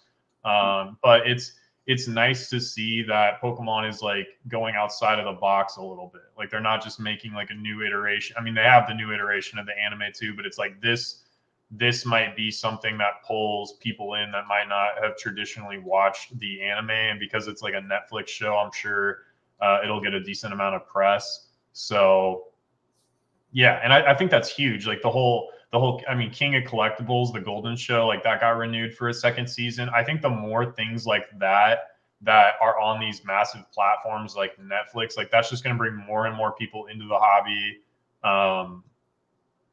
Yeah, because it's one of those things that most people don't interact with in their day to day. Like if you don't know collectibles have value, you're never just gonna like realize that collectibles have value. But when Netflix is like making a show that's like, check out all this stuff that has value, whether it's like Michael Jackson's studio notes or like the hair of a president or baseball cards or Pokemon cards or toys or vintage tech or whatever, like all that kind of stuff. I think that just brings more and more people in, and so that's kind of what I'm thinking the Pokemon Concierge thing will do too is just bring a lot of people in that enjoy watching that show. So you should check out the trailer after we get off the podcast. Yeah, I hadn't even heard of it, but I guess I'll have to check it out. I probably saw like something about it come up, and there's so much news about Pokemon things. I just assumed it was something like small, probably. So I'll have to check that out afterwards to see what it actually is. Now, getting into the meat and potatoes of the podcast, we're only an hour and a half into it. We're finally going to get to some of our topics here. We have a few of them. They're all juicers, too. So buckle up, Buttercup, because you're in for a good one. So first one off, though, this is one that Nick came up with, and I really, really liked this idea because I don't think we ever really get much into the specifics about this kind of stuff. We always talk about like the ideas surrounding it. We get like off on side tangents, but we never really specifically say what we would do with like money over a course of time, or sometimes we do, but not really into the nitty gritty. So he came up with a topic, and it was building a Pokemon portfolio with $10,000. And he said, what would you do with it? And I love the question. So I sat back. This is investing like 3 to 5 years. Like this, you can't flip this instantly. Like that's another thing we should state. We didn't discuss it as much, so I had a couple questions, and that was going to be one of my questions because my answer was going to be dependent based on that. But it doesn't change my answer. That being said, being a 3 to 5 year time frame doesn't change what I have written down at all. So that's good. But that being said, do you like what you have come up with? Do you feel like it's a strong answer?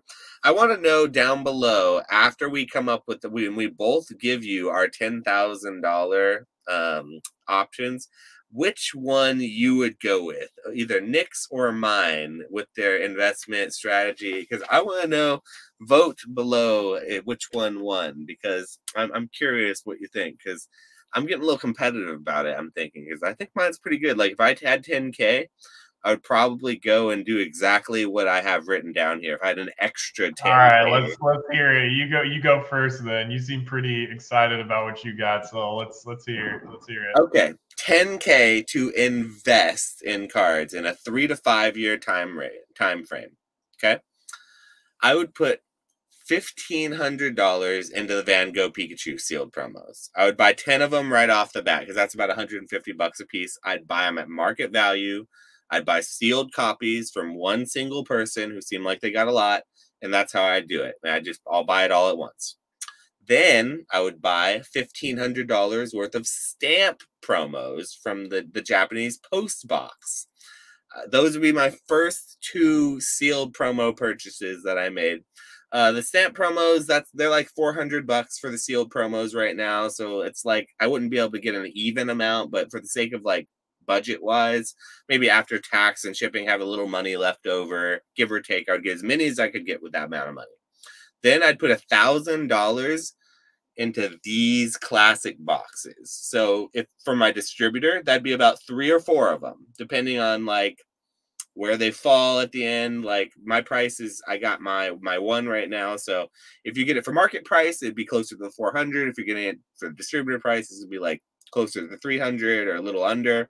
So I would get $1,000 worth of the classic boxes.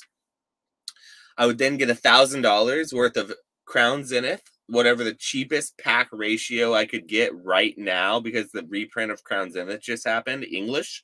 The ETBs specifically, I've seen go for like $28 an ETB as low as. So I'd get $1,000 worth of Crown Zenith. I'd get $2,000 worth of 151 UPCs right now. now, like at this moment, $87 a fucking UPC, I'd buy $2,000 worth right now. And there's a reprint coming of those, a restock soon, so I might even hold off a week to wait for that reprint to get those. So, and then I'd buy $1,000 of the Zard UPCs right now, the ones that came out last year. Then I'd still have $750 for singles left over for things that I wanted to pick up on at local shows, TCG Player, deals, collections I buy, large purchases to have liquid cash for singles. And then I'd have $1,250 left over for grading. That would go for my 1 year PSA membership, $100, and a little over $1,000 for a big order of all my promos, my singles, all my gradable stuff that I picked up from that $10,000 purchase, because a lot of that would get broken down for grading purposes. And I would, even though I wasn't selling it right away, I would still grade my own cards. That it doesn't change my investment strategy with what I do with the money. So that's $10,000 right there, folks. That right there, that's 10 grand. You want to know what 10 grand will get you in Pokemon right now today? That's what it would get you. And that's what my investment strategy would be if I just had, 10 grand that I didn't have anything else to do with. And I had no other Pokemon, didn't have a PSA membership, didn't have anything. That's what I'd do with that money.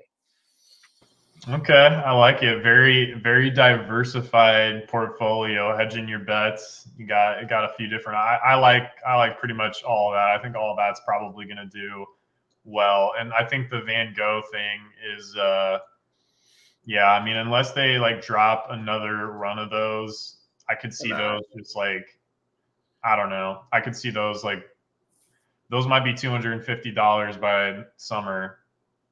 Mate, I mean, I don't had know. a hard time not putting all 10 grand into the Van Gogh Pikachus. It was hard for me not to, but I didn't want to dump all my eggs in one basket. That's fair. I'm a lot more hardcore with it. I went a lot more concentrated in my bets. I would take $5,000. Well, okay, I should say I would take 7,500 and do like, whether it's auctions, PWCC, finding cards graded on different websites, whatever, I would sink 7,500 into Japanese exclusive Pikachu promos in 10 and Japanese gold stars. So already graded or raw? Yeah, I mean, unless I could find them raw to where like, but probably I would buy them already graded. And just try to get them like on a good auction or something like that. So like whatever best options I could find on auction, different websites, whatever, that's what I would buy with the 7,500. And then the last 2,500, I would probably sink into Japanese like high class sets. So whether that be VMAX Climax, V-Star Universe, Pokemon 150, or is 151 a... No, I guess that's not technically. Set, no, it's not technically. Yeah. So I would sink little boxes. Like, I know which ones you're talking about. Whatever the most recent little box is. Yeah. I would Pokemon Go. I would sink the last 2,500 into V-Star, VMAX, like stuff like that, and kind of have that as my hedge. But I'm going heaviest on Pikachu promos and Japanese gold stars. That's where I think Japanese gold stars are like so dummy undervalued right now. Like it's wild to me. Like, I mean, I just saw Probstein at an auction on an Alakazam PSA 10, and it was like $1,500. $1,500 for an Alakazam PSA 10 gold star. And I think Golden or somebody just sold like an English Latios for like 28 grand. 28 grand.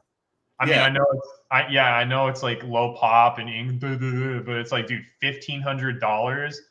Like, I haven't really gone out of my way, admittedly, to like source raw gold stars. Like, that's something I haven't really spent like hours and hours looking for. It can't be easy, man. It cannot be easy. Just in my general experience, like gold stars do not pop up minty a lot at all. Like I don't think I've actually ever graded a gold star ever. So I've graded many, but they're all damaged. I seek out damaged gold stars. I don't do the PSA 1 play, but yeah, I can't Like they just don't pop up mint a lot. And again, like I haven't gone and specifically Even picked every damaged ones are incredibly hard to find. Like, I personally don't like selling gold star ones. I keep most of them because they're hard to find even raw, like even damaged. So it's like, that's the thing about gold stars. And Japanese is even harder in some regards, especially in the West out here. So I can see why you would say that for sure. It just seems cheap to me. And I think that I mean, Pikachu promos in general, like I don't think that there's anything that's outpaced Pikachu promos. I don't think that there's going to be anything that outpaces Pikachu promos moving forward. I don't know, man. Like it just is what it is. I just feel like those, especially when like Pikachu's got like a little special outfit on or something like that. Like it's yeah, and those are getting tougher and tougher to find too. So yeah, I don't know. I'm sinking that 7,500 pretty concentrated, and then I'll have a little sealed on the side to see what that does. But yeah, I'm all in on the promos and the gold stars mostly. So that's my spec. That's my portfolio. Yeah, so tell us down below. We want to know in the comments below. Which one are you going with? Are you going with the Nick's $10,000 investment? Or are you going with Josh's $10,000 investment? I think very few people will go with me just because it's so heavily concentrated. People want a little more like safety and diversity and stuff like that. So they'll probably side with you, I would think. But I don't know. I went all modern. I specifically went all modern, whereas you left it open a lot more for some vintage, some gold star action, more speculative on like the rarity style. Because nothing that I chose was rare in the least. It's just things that I would dump extra money into that I really like, products that I really enjoy, that I also think are somewhat undervalued for what they are. I don't think the Pikachu, the Van Gogh's undervalued, actually. I just think it's gonna just keep going up, and I think it hit its floor when it hit like $70 at that one day, and that was the lowest it'll ever go. Pokemon's about as dead as it's gonna get right now, I think. So yeah, so all right, that's good. I like that. That was good topic there. So hopefully you guys did too. If you're ready to move on, unless you got anything else to say in that. Oh, real quick. So just to look. So when I looked on Terapeak last 90 days, when I typed in CGC 10 Pokemon, there was like basically almost 15,000 sold. I typed in PSA 10 Pokemon, and there's 87,137 sold. So that just kind of shows you the difference in the size. Same 90-day time period too. So I just wanted to throw that in there because I thought that was kind of an interesting to see like the difference in the size of the market. So CGC is, for how small of a company they are in comparison to PSA, has taken a impressive amount of the market share, and the continuing pushes and partnerships and deals they make with things like the Omega Mystery Box are going to continue pushing their way into the market. Whether PSA chooses to acknowledge them or not, or chooses to do anything about lowering their prices to compete with them or attempt to push them out of the market, CGC, you cannot deny, whether you like them or hate them, how they have clawed their way into the market share. They've already by far blown BGS out of the water. Like, and they've been around just a year or two, and BGS has been here since the frickin' dawn of time. I mean, they're literally the dusty ass doors in BGS. I can imagine there are corners in that office that have never got dusted before. Whereas CGC is sparkling clean because it's such a new building. You know what I mean? So, and the fact that they are just blowing them out of the water, kudos to you. You don't have to love them. You don't have to feel a particular way, but the market share is impressive.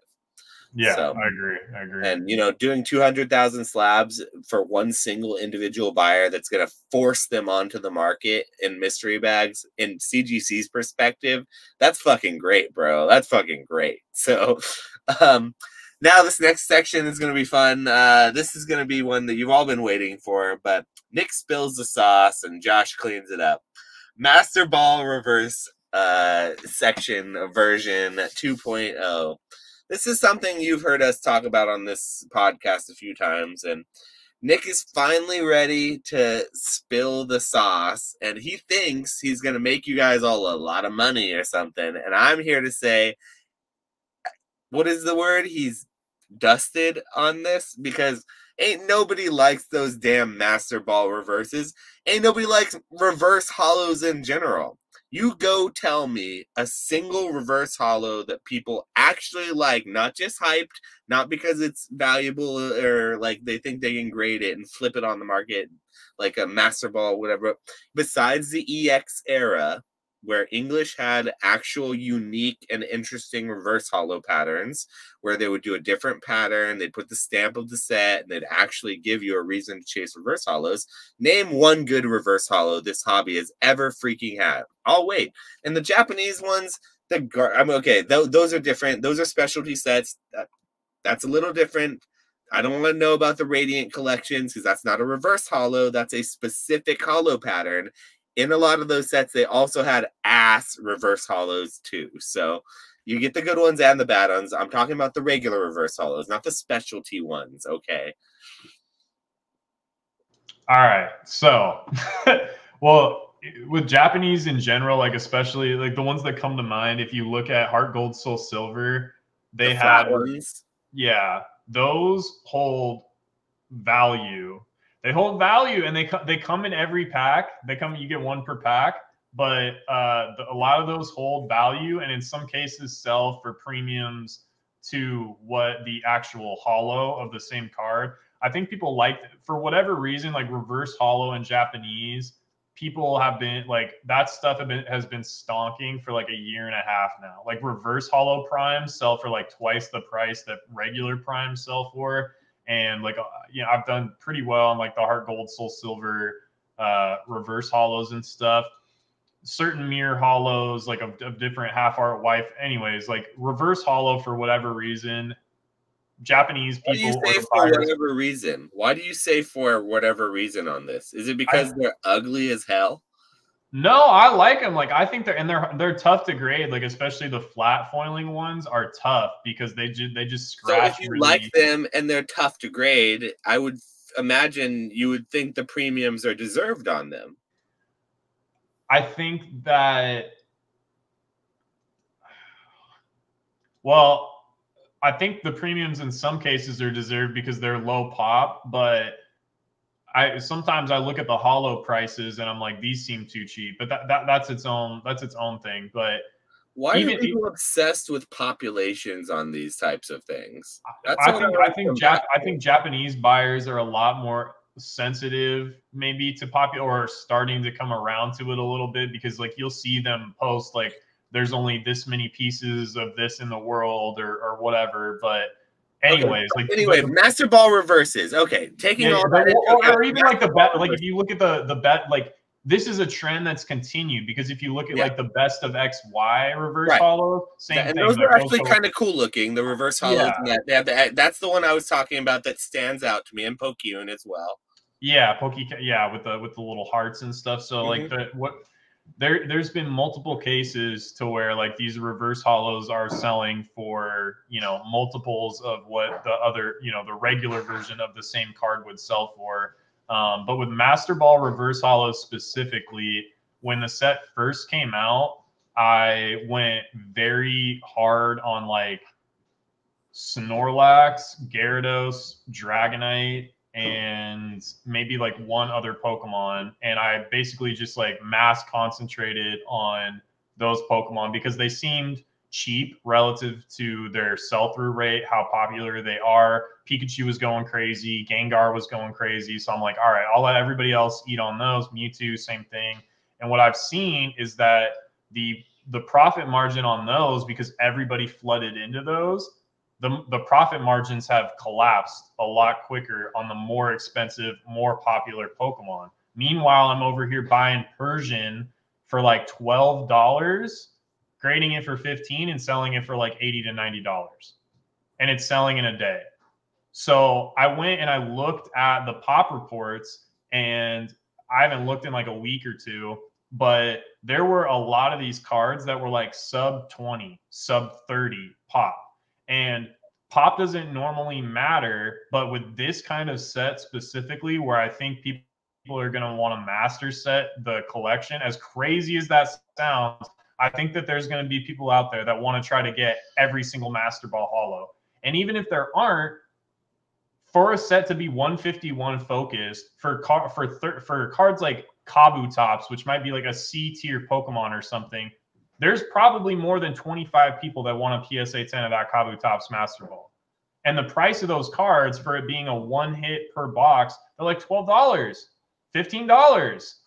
It's crazy. Yeah. You get one per box, and the set is 100. Well, yeah, it's because the same reason the English singles like Golem EX and Kangaskhan EX, the full arts, are still $10, $12 each. It's not because people love Golem EX or Kangaskhan EX. It's because they're collecting every card in the set. And if you're collecting every card in the set, you still need the full art Golem. You still need the full art Kangaskhan. If you're getting every Master Ball in the set, you still need the Kabutops. You still need the stupid side or the stupid Golduck. You still need the stupid, Erica's Invitation non-full art Trainer Master Ball. You need the Grabber Master Ball, So I get it, but they're still mid. Real quick. Back to the point too, this year at least, it seems like those were the fastest selling cards for me. I was selling on the Snorlax, I would sell 2 or 3 a day sometimes. They sold for full asking price. I don't do best offer. Yeah. Dude, these cards were printing and the margins were chunky. They came out with 151. 151 had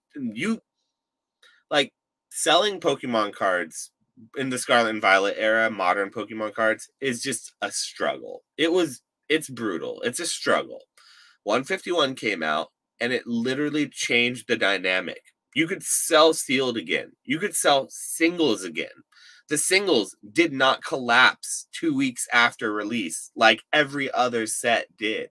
The seal did not collapse 2 weeks after release like every single other set did. The Charizard set collapsed before the set released. It collapsed, Nick. It's not the same environment as it was. 151 changed that. So I believe, and then you have to understand that's why I'm so bullish. Here's another thing. Here's hard data. So last 30 days, 694 have sold. Average sold price $155. Now, again, that's skewed because Pikachu is expensive, Gengar is expensive, but more than 200 of these are basically 200 a week of these cards are selling. And that might be 200. But again, some of the pops on some of these are 20, 30, 50. It's a lot of cards selling. It's a lot being moved around. And people love them. They do. I don't love them, but people love them. I put my money where I'm at. I bought a ton. As soon as I saw how good, and I'm not touching it. So I just think it's a good, and I think a lot of the because what's happened too is the Dragonite, for instance. I want to say I was buying those for $30 to $40 out the gate, and then selling them for $129.99 or something like that, $139.99 maybe. And now what's happened is they've dropped to $119.99, but the price of the raw card now is $70 to $80. So after grading fees, there's not much margin there. So that's what happens with Japanese cards. The grading margins just disappear after a certain amount of time because they're all 10s essentially. Yeah, and so but I think people piled in. Okay, here's another. The one that really threw me off was Vulpix, because if you look at base set first edition, Vulpix is an expensive card. Vulpix is a $12 Master Ball. $12? Hello, that's crazy. It just. So yeah, man. I said, I put my money where my mouth is. About it, the value you could sell it for as a PSA 10, but it's not cheap when you think of it as just a reverse hollow Vulpix that you get as a afterthought in the box. Not though. That's what I'm saying. It's a one-a-box hit. It's a secret rare. It could be one a case hit, and I would care less. I could care less about the Master Ball thing. Literally, I don't know. I think they're gonna do well. If you search for specific Pokemon too, it's tough to find specific Pokemon. There are not hundreds and hundreds. That's another thing is there's not hundreds and hundreds of copies of a lot of these cards out there raw. And centering is already kind of an issue. I'm not trying to say like this is a good, you know, investment or whatever. Like you could copy the play if you want. You don't have to copy it, but like I mean that's what I'm doing. Like I bought a ton. I have a ton of PSA right now. Like the margins just make sense, and the cards are cheap, and they're selling. Like they are selling. So there's no English equivalent. Reverse holo stuff has been popping in Japanese for a minute now, and this is just like the new iteration. And like the arts are cool. That's subjective. Like that's not, you know, backed up by The numbers. artwork Like, is nice on the arts are card. I cool. like it a lot better in the art, like the regular form in most cases, but I do like the art on the card. So yeah, I mean, like you said, it's one of those things that the plays are there. I'm not going to disagree with you that there's money to be made. I'm not going to disagree with you that it's probably something that's going to continue to be a good play. I just have to hold my ground on. I just think it's silly. I do think it's silly, and it's just not one of those things that, you know, personally me, I'll be playing in. But there's a lot of people out there who are listening who I know are. So power to you. Absolutely. Get it. Anything Yeah, else to say if we on the helped master you, ball? if we helped you make $1, donate to the channel or something so that we Just can, you know. subscribe, because there's like still a good portion of the listeners who aren't subscribed. Though a good portion of you are, and we greatly appreciate that. So we've been growing a little bit every week here. So thank you for that. But if you're listening right now and you're not subscribed, I don't put out that much content. It's not that annoying. You're not going to get a bunch of notifications from me. Just follow, you know, so subscribe along. All right, now to the main topic though. Taylor, where you at? Taylor. No, but this is the main event. I was thinking about this the other day, and we kind of got to talking. I mean, it's a little bit of a joke, a meme with the whole like thumbnail and everything. But thinking back on like 2020, and then thinking back on like Pokemon Go 2016, the boom that was that, and then the original boom in like the 2000s when Pokemon kind of came over and boomed really hard here in the US. Like, I was just thinking about it, but we've had the privilege of having several Black Swan event type like booms in this hobby, to the point where it led me to question, and a lot of people are almost relying on with their strategies for future investments, it seems, Black Swan events happening again. And it made me think, are we as a hobby relying on Black Swan events holding us up? And so I wanted to pose that as a bit of a topic and see kind of your thoughts on it, because I definitely have some thoughts. I don't think that it holds the hobby up. I think it creates these points to where like prices on things leg up crazy. Like the hobby was like, I didn't think about this stuff for 15, 20, I don't know, like 20 years, right? Like, but Pokemon was still surviving without me caring about it, thinking about it, right? Like, even in the low periods, people were playing the TCG, people were buying the cards, selling the cards, trading the cards, all that stuff. Pokemon was selling games. So I don't think that I think it just provides opportunities for people to get in a big way. Like with Pokemon Go, it's like that will bring people directly into, or a certain percentage of people into the cards. Logan Paul, like same thing. It's like these people might like Pokemon or liked Pokemon as their childhood, but there's not going to be any sort of catalyst that reintroduces them to think like, oh, maybe I'd like to collect cards again, or maybe I'd like to look into the market of cards. But like when Logan Paul does it, and who's got million subscribers, it's like, oh, this is a thing. It's the same thing. And like to the whole joke about Taylor Swift, it's like, I imagine the demographic that are Taylor Swift fans. Like if Taylor Swift wore a Pokemon, you know, like they just did like a designer collab, or I guess they're doing like the Tiffany's thing. Like if she wore like some Pokemon jewelry or something, a certain percentage of people are going to be like, oh yeah, like I had no idea that Pokemon was like a thing. Come here, see all the content, the Pokerevs, the Twice Big Jakes, the Real Briganate, Leonhardt, all those people, and be like, whoa, like there's already a space here. Because again, like the space is built with or without those Black Swan events. Like this stuff is still going on in the background, whether you know about it or not. But as far as like substantially growing the hobby all at once, That's what I think the Black Swan events do, is they provide an opportunity for people that would otherwise never come into contact with this to, yeah, to basically be made aware that this is still a thing. There's tons of people here. And that's part of the stickiness too, is like the fact that there's people here, there's communities built around it. It's not like you're doing it yourself. You know what I'm saying? It's like if a new video game came out or something and they were just like, okay, yeah, like, but no one's playing it. Like, even if the game was sick, you'd be like, well, that's kind of a bummer. I'd rather go play Fortnite with my friends or whatever. But if like everybody's playing it and it's popular and you hadn't heard about it, you're like, oh, whoa, like this is a cool game. A lot of other people seem to be liking it. Maybe I should like try it out and see if I end up liking it too. You know, and I think that that's what happened over the pandemic is people came in, saw that people were so passionate, saw that there was this whole community built around this stuff, and we're like, yo, this is kind of cool. I want to be a part of this. So, yeah, what do you think? Yeah, I mean, I would tend to agree with that. I feel like it's one of those things that while we're not being held up by Black Swan events, they certainly prop us up and give us that next leg up for sure. I've always been one to believe that the hobby dying would be a lot harder than it would be than people like us like to meme and give it like the thumbnails and the sky is falling sort of like memes when we're talking about things on podcasts.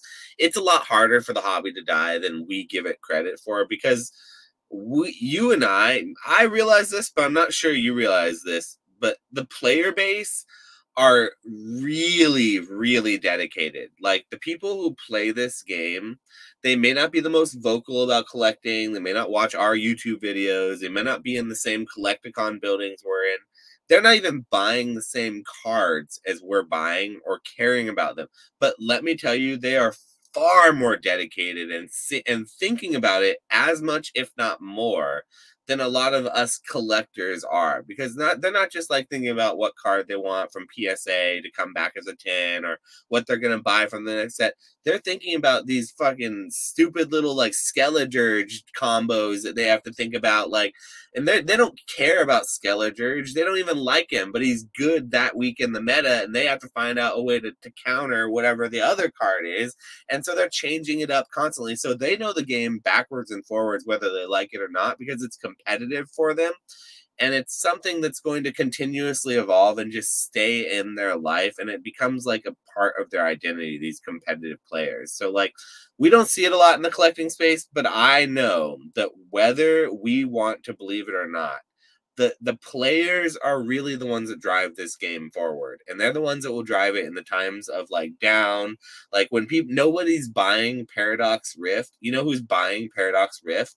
The players are buying Paradox Rift.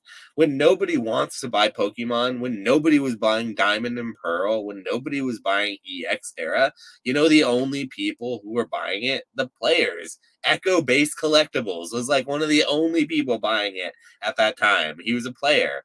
And so like he was also a collector, so that's a whole other thing. But like I think that this hobby and other trading card games, I'm such a stickler on them being good games and games forward and foremost first, because it's where I believe the strength and the long-lasting capabilities of trading cards come from, or the investability comes from in a trading card game. So I do think that whether, you know, a Black Swan event ever happens again in this event, and just being here long enough, one should pop up just by the nature of like time and being around.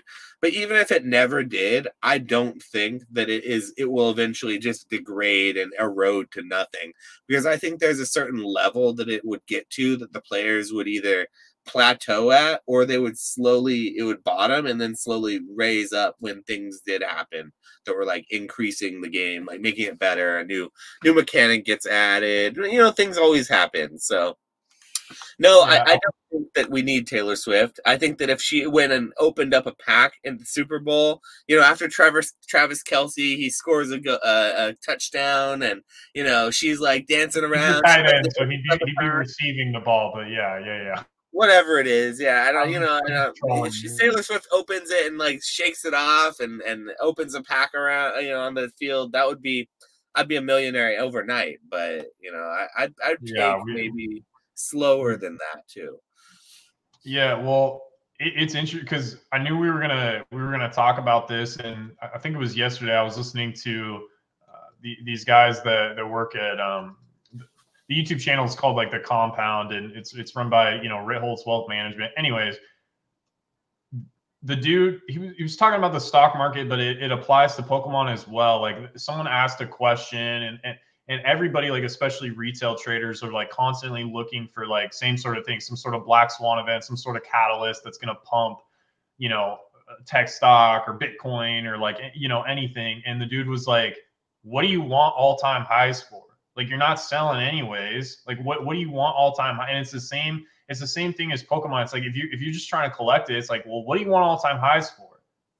Like, why do you want there to be a catalyst? Because like then you're going to be priced out of everything. You're going to be mad that you didn't pick up all this stuff, right? So like, it's actually maybe healthier. Like we're young. Same thing with the stock market. Like, you're young. Like a 20%, 30% pullback is like great because you can just buy into indexes cheaper, right? You can buy into If you really stocks believe cheaper. in it, just buy more. Exactly. Yeah. Exactly. So it's the same thing with cars. It's like it's nice to think like what's the next big thing that's like going to make everybody rich overnight. But at the same time, it's like, well, what are you in such a rush for? Like if things are like healthy as is, which they are, like maybe it comes, maybe it doesn't, but ultimately like it's probably a lot better for the overall like health of the market if things are just sort of like on a gradual, sometimes they go up, sometimes they go down, but maybe overall like you zoom out far enough and over a 5-year, 10-year time horizon, like things slowly just sort of go up and to the right. And it's kind of one of those self-fulfilling prophecy things too, because it's like this stuff has value because other people think it has value. So if things go up crazy out of nowhere overnight, your $400 card becomes a $4,000 card. Someone buys that because they're so excited. They got in because Taylor Swift opened a pack, whatever. They buy this $400 card for $4,000. And then 6 months later, when the hype wears off, it's now worth $1,000 and they feel like crap about it. That's not healthy. Maybe like a slower, like even if your cards hold value or only go up by like 1% a year or something like that, like to me, that's going to hold on to way more people than having some crazy boom and then bust cycle. Even if we settle at like a higher floor. And I mean, it's tough to say too, because like with the pandemic, like we're at a higher floor now than like pre-pandemic. So that boom and bust cycle, clearly like a lot of people came in. I talked about it with Jay, but like people still care about this stuff. Like they still like it enough to be here, right? And that's healthy.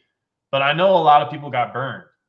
And it's like how many more thousands of people would still be here if they didn't get burned so crazy? If they didn't buy Vivid Voltage at $250 a booster box, if they didn't buy Shining Fates ETBs at $95 a pop, Oh, right? but Like that how was many such more a people? fun time period, Oh, though. it Yeah, was, dude. It was so crazy. fun. Like it was crazy to like even think. But I'm just saying, like, I know. I'm just trolling. I'm trolling. I hope obviously, like, I mean, both of us are sitting on tons of inventory. If there was some sort of Black Swan event, like we'd be freaking drinking margaritas, like on Hold some on. Wait, desert wait, wait. island. Like, Before Black Swan event happens, let me restock for my last sellout on TikTok because maybe I okay, used to have a okay. ton of inventory, but I done sold out on TikTok. This is crazy. Yeah. You still have enough inventory that if some like you'd see some pretty sizable, but yeah, like obviously like that would be nice, but I'd be okay too if things just like kept up at current strength. Like they don't even need to go up. Like if things continue to be this strong for like the next 5 years, there's plenty of money to be made, But like, yeah, obviously, like I hope that like it would be crazy if someone like Taylor Swift or some sort of. But I think that there's little incremental things, like I said, like the Pokemon concierge thing. If that does well, maybe Pokemon does go through with making like some sort of live action or something that's more focused on like an adult viewership or things like that, right? Like HBO's doing that with Harry Potter. I imagine if that HBO Harry Potter show is fire, that Harry Potter merch is probably going to go bonkers, right? And so, do you So think that Taylor Swift would be the biggest possible celebrity that would be able to open a pack of Pokemon cards? Like literally the biggest I think person. I think so because the demographic is so different. Like when you look at people like Logic or Justin Bieber. It's like a lot of those people are probably already into Pokemon anyways. Like if you're listening to like Jack Harlow, or it's like a lot of those people are probably like younger people that are into pop culture and things like that. But like, I don't care about Taylor Swift and never like, but you can't get away from her this year. Like she is just, I mean, she's saving the economy. Like everywhere she goes, it's an economic event, right? And so I think, yeah, and her following is so massive. And again, the demographic of people listening to her, I would think that a much smaller Hey percentage. guys, I'm Taylor Swift. We're opening a pack of Pokemon cards here today. Let's go, Swifties! Oh, All right. yeah, it would go crazy. It would A go crazy. I mean, million views. Look at what it's done for the NFL. Like, you know what I'm saying? Like, imagine what it would do for, like, I think it would be absolutely insane. I mean, look, if it's gonna happen, I'll let it happen. I'll take my buyout and leave the hobby with grace. But like, I don't know, man. Like, I think that just like a slow grind is fine, but no one wants to hear that. It's like I don't mean to keep using like isms or quotes or cliches or whatever, but like, so somebody asked like Warren Buffett, you know, like, why doesn't everybody just copy your trades 1-to-1? You know, because like you've been so successful, like why don't they just copy exactly what you do? And he's like, no one wants to get rich slowly, basically. No, like everybody wants to get rich overnight, and it's the same sort of thing here. It's like if stuff just kept up the way it is and didn't die, like if interest stayed static for the next 5 years, like we'll both be in good spots, like real good spots. You know what I'm saying? So it just, yeah, I don't know. I definitely don't think it's holding it up though. So yeah. No, I agree. No, I think it's funny because it does help these types of things, but I think that some people in the hobby are a little too reliant on the next one happening, and they could maybe go with taking a little bit of that advice and taking a little slower and the slow and steady route. Because I think that while I agree with the fact that it's probably not going to plateau, or it's probably not going to like black swan, there's a chance for it, but we both agree that there's probably a chance it could do the opposite. It could go down. Whereas that's something that a lot of people don't want to think about, is that potential too. And you know, it's just one of those things that I don't think is going to happen per se, but it could always happen. You know, everything with Pokemon or collectibles, you could always have something that happens and makes it go the other way too.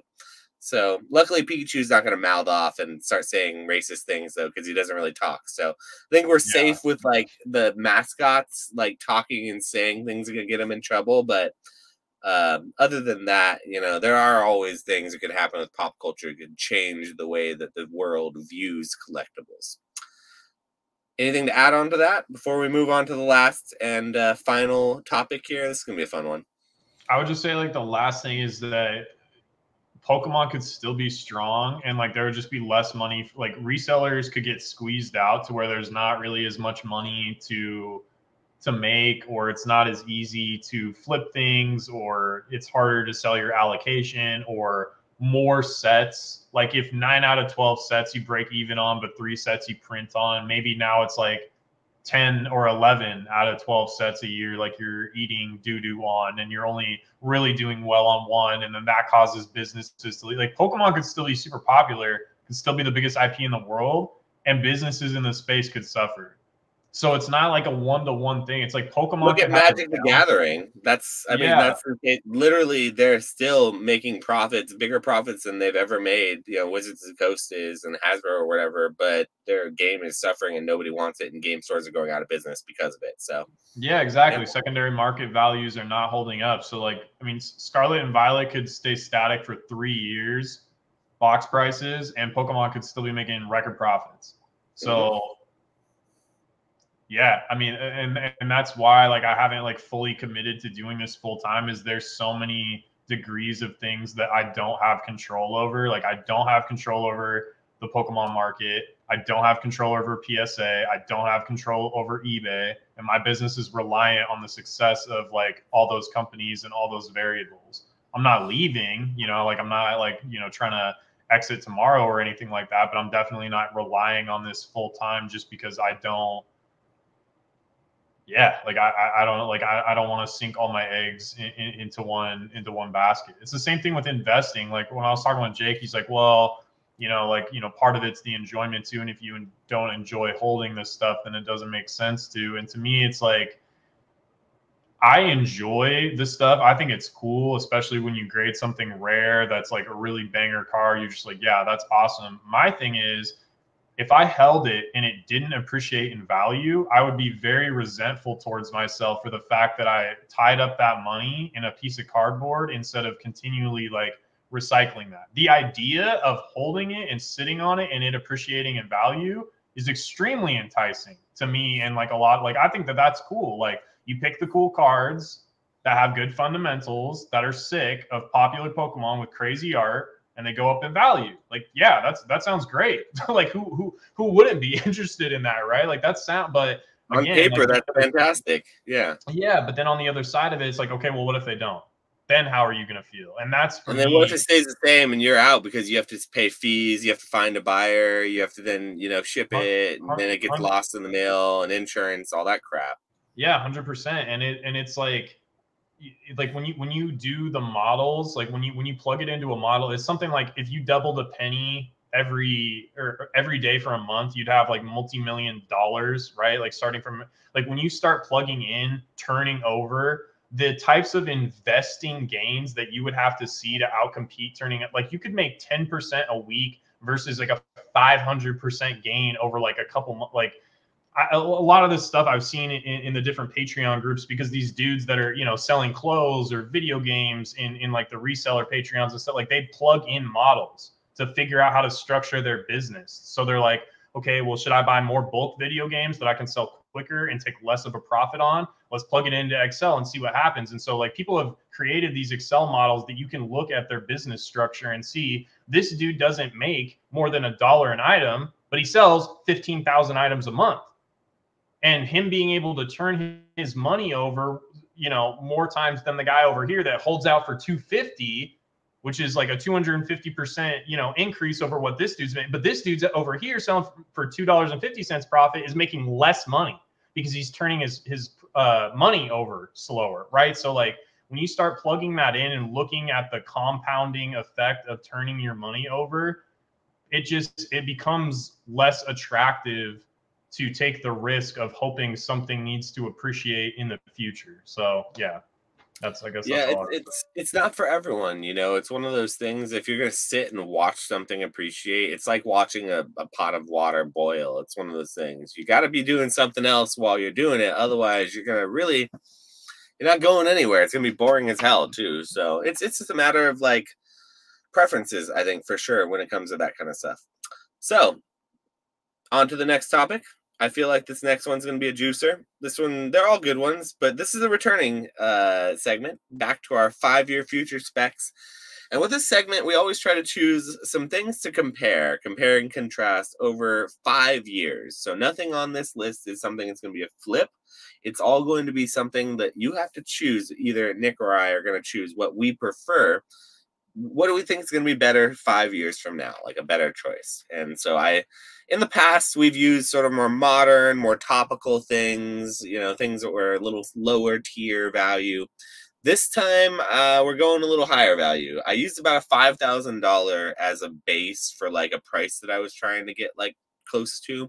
And I found 3 items that I found were quite comparable in some regards, or I thought were comparable, that would maybe put up a good fight. And so for our 5-year future specs today, we're going vintage and we're going big, baby. And it's going to be among 3 different choices. First and foremost, we're going to go ahead and start off with the first edition base set booster or blister, basically an unweighed booster pack from first edition English base set. Just going with an easy one. This is one that everyone should know what it is. It's not something you'll have to have any pictures or anything brought up. And for the sake of posterity's, it's not going to be a light. It's not going to be heavy. It's just going to be an unweighed pack. And so these packs were going for over $10,000 at one point in the pandemic with Logan Paul's breaks. They're going to 11, 12,000 in those breaks, but they've come down considerably.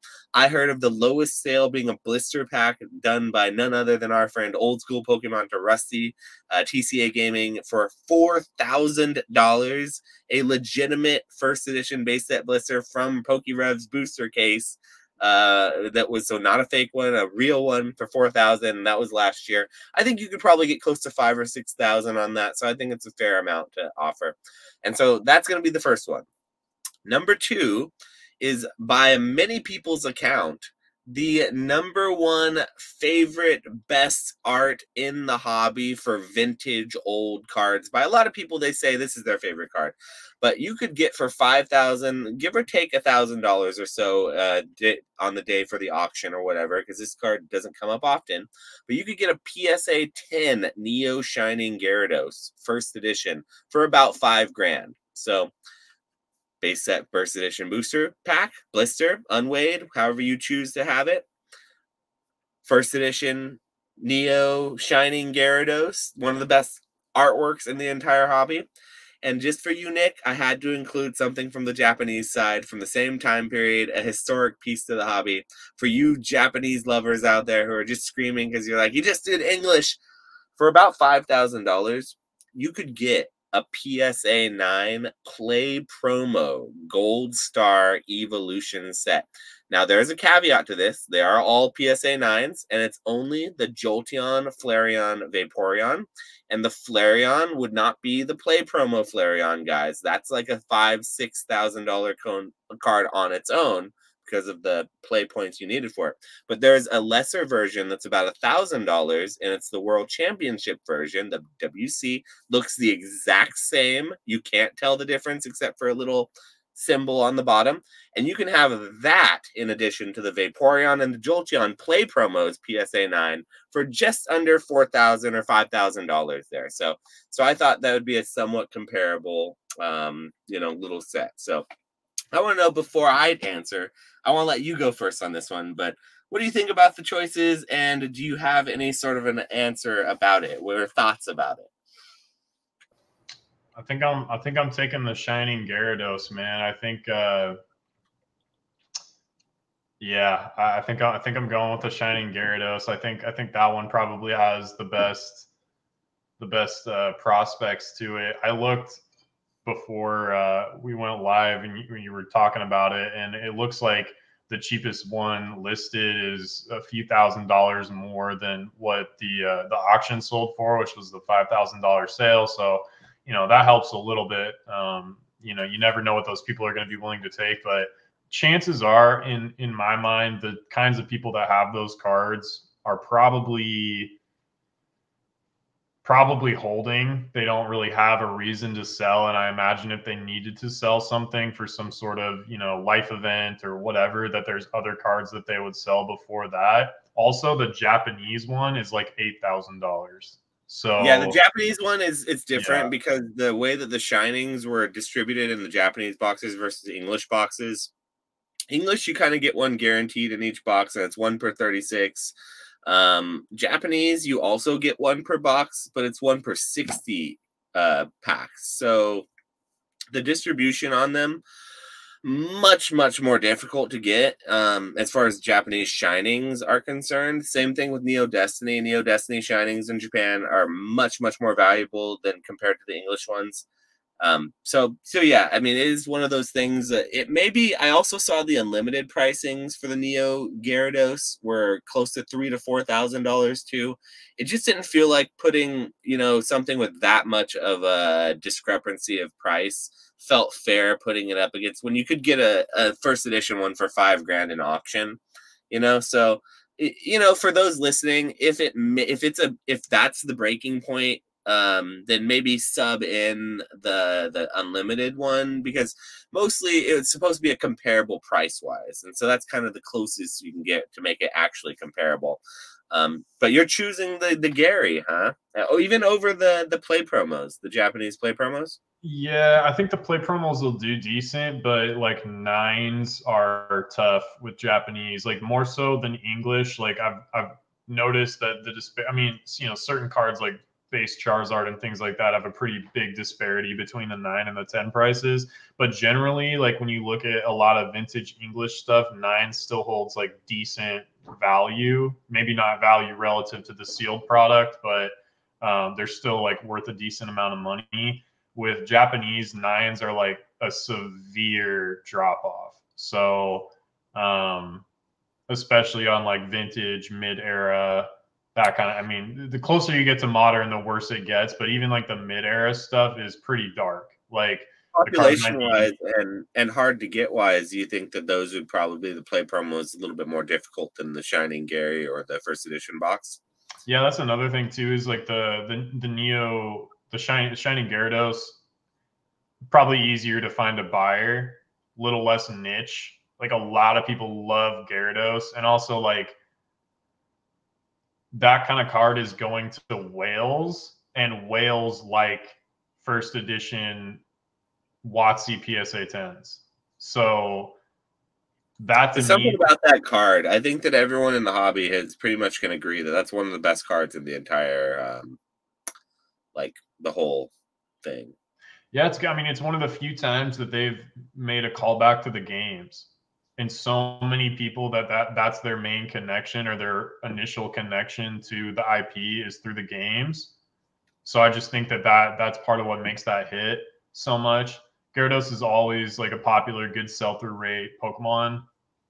I don't know, man. Like there's also like not a bunch of other options, right? Like the base set booster, like you can get unlimited, or you could get. I mean, I guess you could get unlimited of the Gyarados too, but like it's just a sealed booster pack. Like to me, there's just in my mind, I would think that there's like less people that would want to just be like, I own a first edition, whether it's a blister or a booster pack.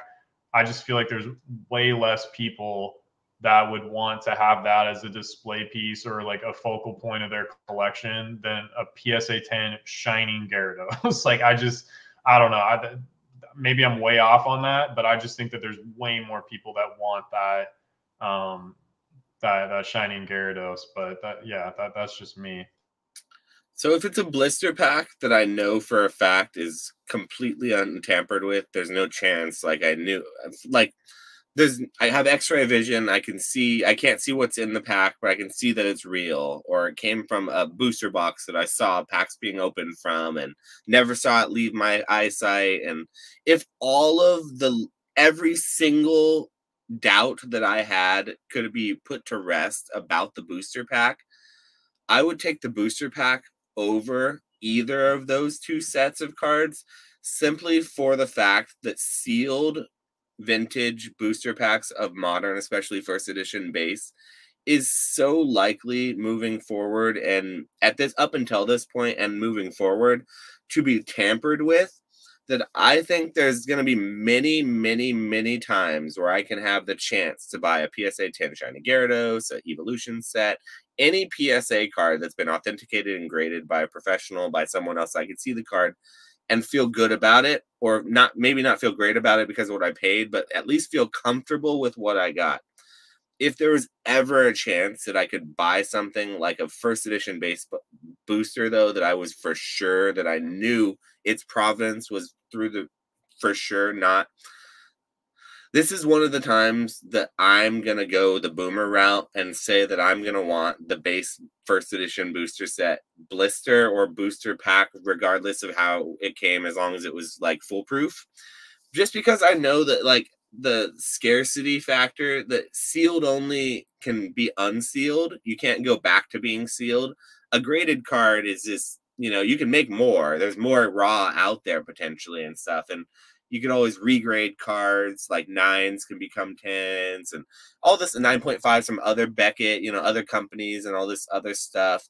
Whereas, like, I do think the historical nature and the ability to, like, really have it to display, everyone knows what a first edition base set booster is. Not everyone's going to know what the Shining Gyarados is. They may play the game and they get the reference, but they weren't around during Neo. Or maybe the Gold Star Evolutions are rarer, but they're niche. They're Japanese. You can't read them. So who's going to look at that on the wall and say anything about it? They're going to be like, what's this? This is a Fox thing? I don't even know it's a Pokemon card. To stop using, like, no one reads their cards. That is the dumbest, players do. But, dude, I like any, like, collector's just like, I only collect English because I like to read my cards. Okay, bro, let me take 10 of the graded cards that you hold most dear. Name a single piece of text on that card other than the Pokemon name. I get your point. You probably don't even know how much HP it has. Yeah, I get your point, but being able to see it in your native language, there's a certain level of familiarity that happens there. It's just I I don't personally know. Okay, like it's like okay, Naruto. Like okay, if Naruto instead of eating at what is it, Ichiraku Ramen, if he was eating at Burger King, do you think more people would like Naruto? No, because he's a ninja in Japan, so he's supposed to be eating ramen. Like it's Pokemon. The word is Japanese. Like it's I hate to Japanese. break it to you, but in Boruto, I'm gonna spoil something for you. Ichiraku Ramen is now a burger joint that he likes. I'm It's a all burger set. joint. I'm all set on Boruto. Then I'm already all set. Like So no, that's what a lot of people, so say what you will, you just predicted what's going to happen. I'm sorry for spoiling the best part for you of the whole show. So, but no, and in this one, I'm going to the base set booster simply for the fact that finding untampered sealed product is like, I value sealed product. I really like sealed product in general, especially stuff like that. And I have I actually remember first edition base set. I have cards in my collection from first edition base set from my childhood. So like I opened first edition because I was on the West Coast in California. Pokemon was imported into San Francisco before anywhere else into a single card shop, and that is where it leaked out onto the West Coast and whatever. And so like it was one of the, well, not, it wasn't the only place, it was one of the first places. And so I was fortunate to be out here when it came out to the West, and so I got first edition base set. So I personally have that connection. I also have seen it go for $10,000+ in the last couple of years. So like I don't have to, by any stretch of the imagination, like I don't have to imagine it going to 10,000. I can see it in my mind's eye. So these other things probably also went to much higher amounts at that time too, but it's my comfort zone, English base set first edition WotC. How if I chose anything but that, it would feel like insincere for me. I mean, if Gold Star Latios is selling for 28 bands and Shining Gyarados is only selling for 5, that seems kind of nuts to me. Like that There's seems. so many more of them, man. It's just there's that era in like the EX era. You know what's Think sad? about that Black Swan conversation we had. There were no Wait, Black really, Swan events during that time. really quick. Do you know what set the Latios Gold Star is in? Deoxys. Okay, hold on. Deoxys, of course. Okay. Yeah, It's the that makes only sense. reason it's that expensive. It's literally the only reason. It was during the darkest days of Pokemon where the least Black Swan events happened for the longest amount of times.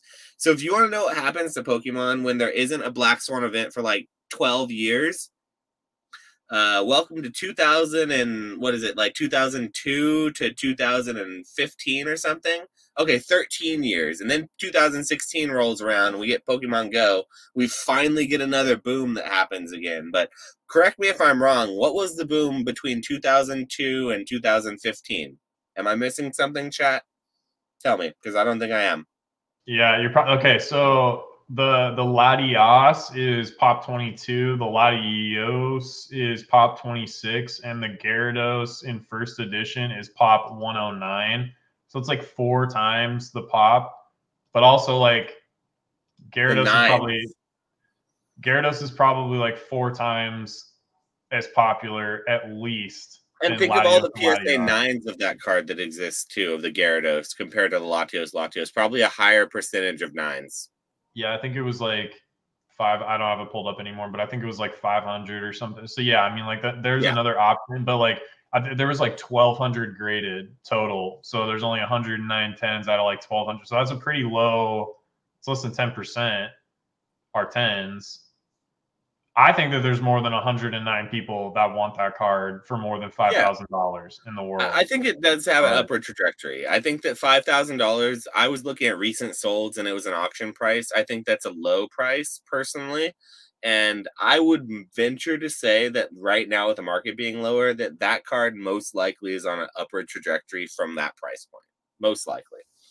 Yeah, post tax season, you might see one sell for like 7 bands or something. Absolutely. I don't know. Like, That's why I say not, give or take $1,000. You know, give or take depending on the day in the auction.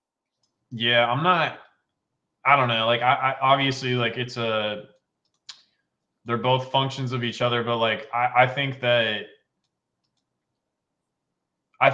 popularity is stronger over like the long term. Like to me, just because something is like it has to have both. It has to be like low pop or whatever, but it has to be popular. Like there's certain things that are low pop and unpopular that still hold value. Like there's these like Koro promos, and it's like Terrakion, Virizion, and like one other, and those are like $600 to $1,000 or something like that. But it's like, I mean, the sales volume on that, like, how often do those sell? How wild are the price fluctuations because there's so few people looking for those?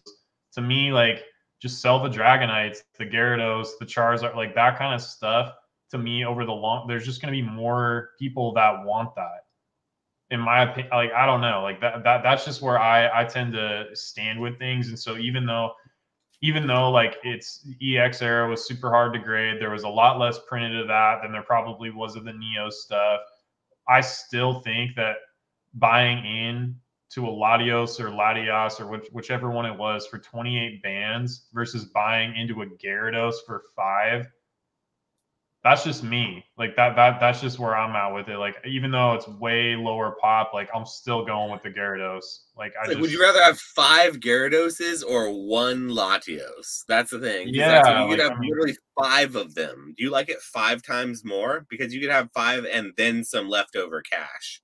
yeah, and that seems pretty crazy to me. Like I don't know. Yeah. I agree. That seems wild. I didn't know that 28,000 was the last sale of that card, and that's going to be a fun thing to think about because that's a lot of money. Like, that's a lot of money. Let's just say that's a whole lot of money for one single piece of cardboard. I sell cards Yeah, in that's a the nice card. single thousand, not the multi thousand. Like my biggest card's like 3,000, 2 to 3,000, not you know. So yeah, Yeah, man. 28 bands, like that's I don't know. Maybe I'm wrong and that card goes to 50 over the next. I don't know. But like it just that seems like you could do better with 28 grand in the hobby, but I don't know. Maybe I'm wrong. that being said, what are you doing with 28 grand in the 28 grand in the hobby? Tell us down below in the comments. Unless you have anything else to say, I think that's a good place to wrap it up. Yeah, Yeah, I feel like what are think we we're at? good. Like 2.5 hours or something? It's a long one. It's a long one. Yeah, so everyone who watched, we really appreciate you. As always, you guys are the best. We hope you enjoy some of the new segments and the little improvements we've done, and we'll keep on doing more. And yeah, until the next one, I think next week we may try having Nick host it, so he may be the lead host in that one. So we'll see how that changes up a little bit.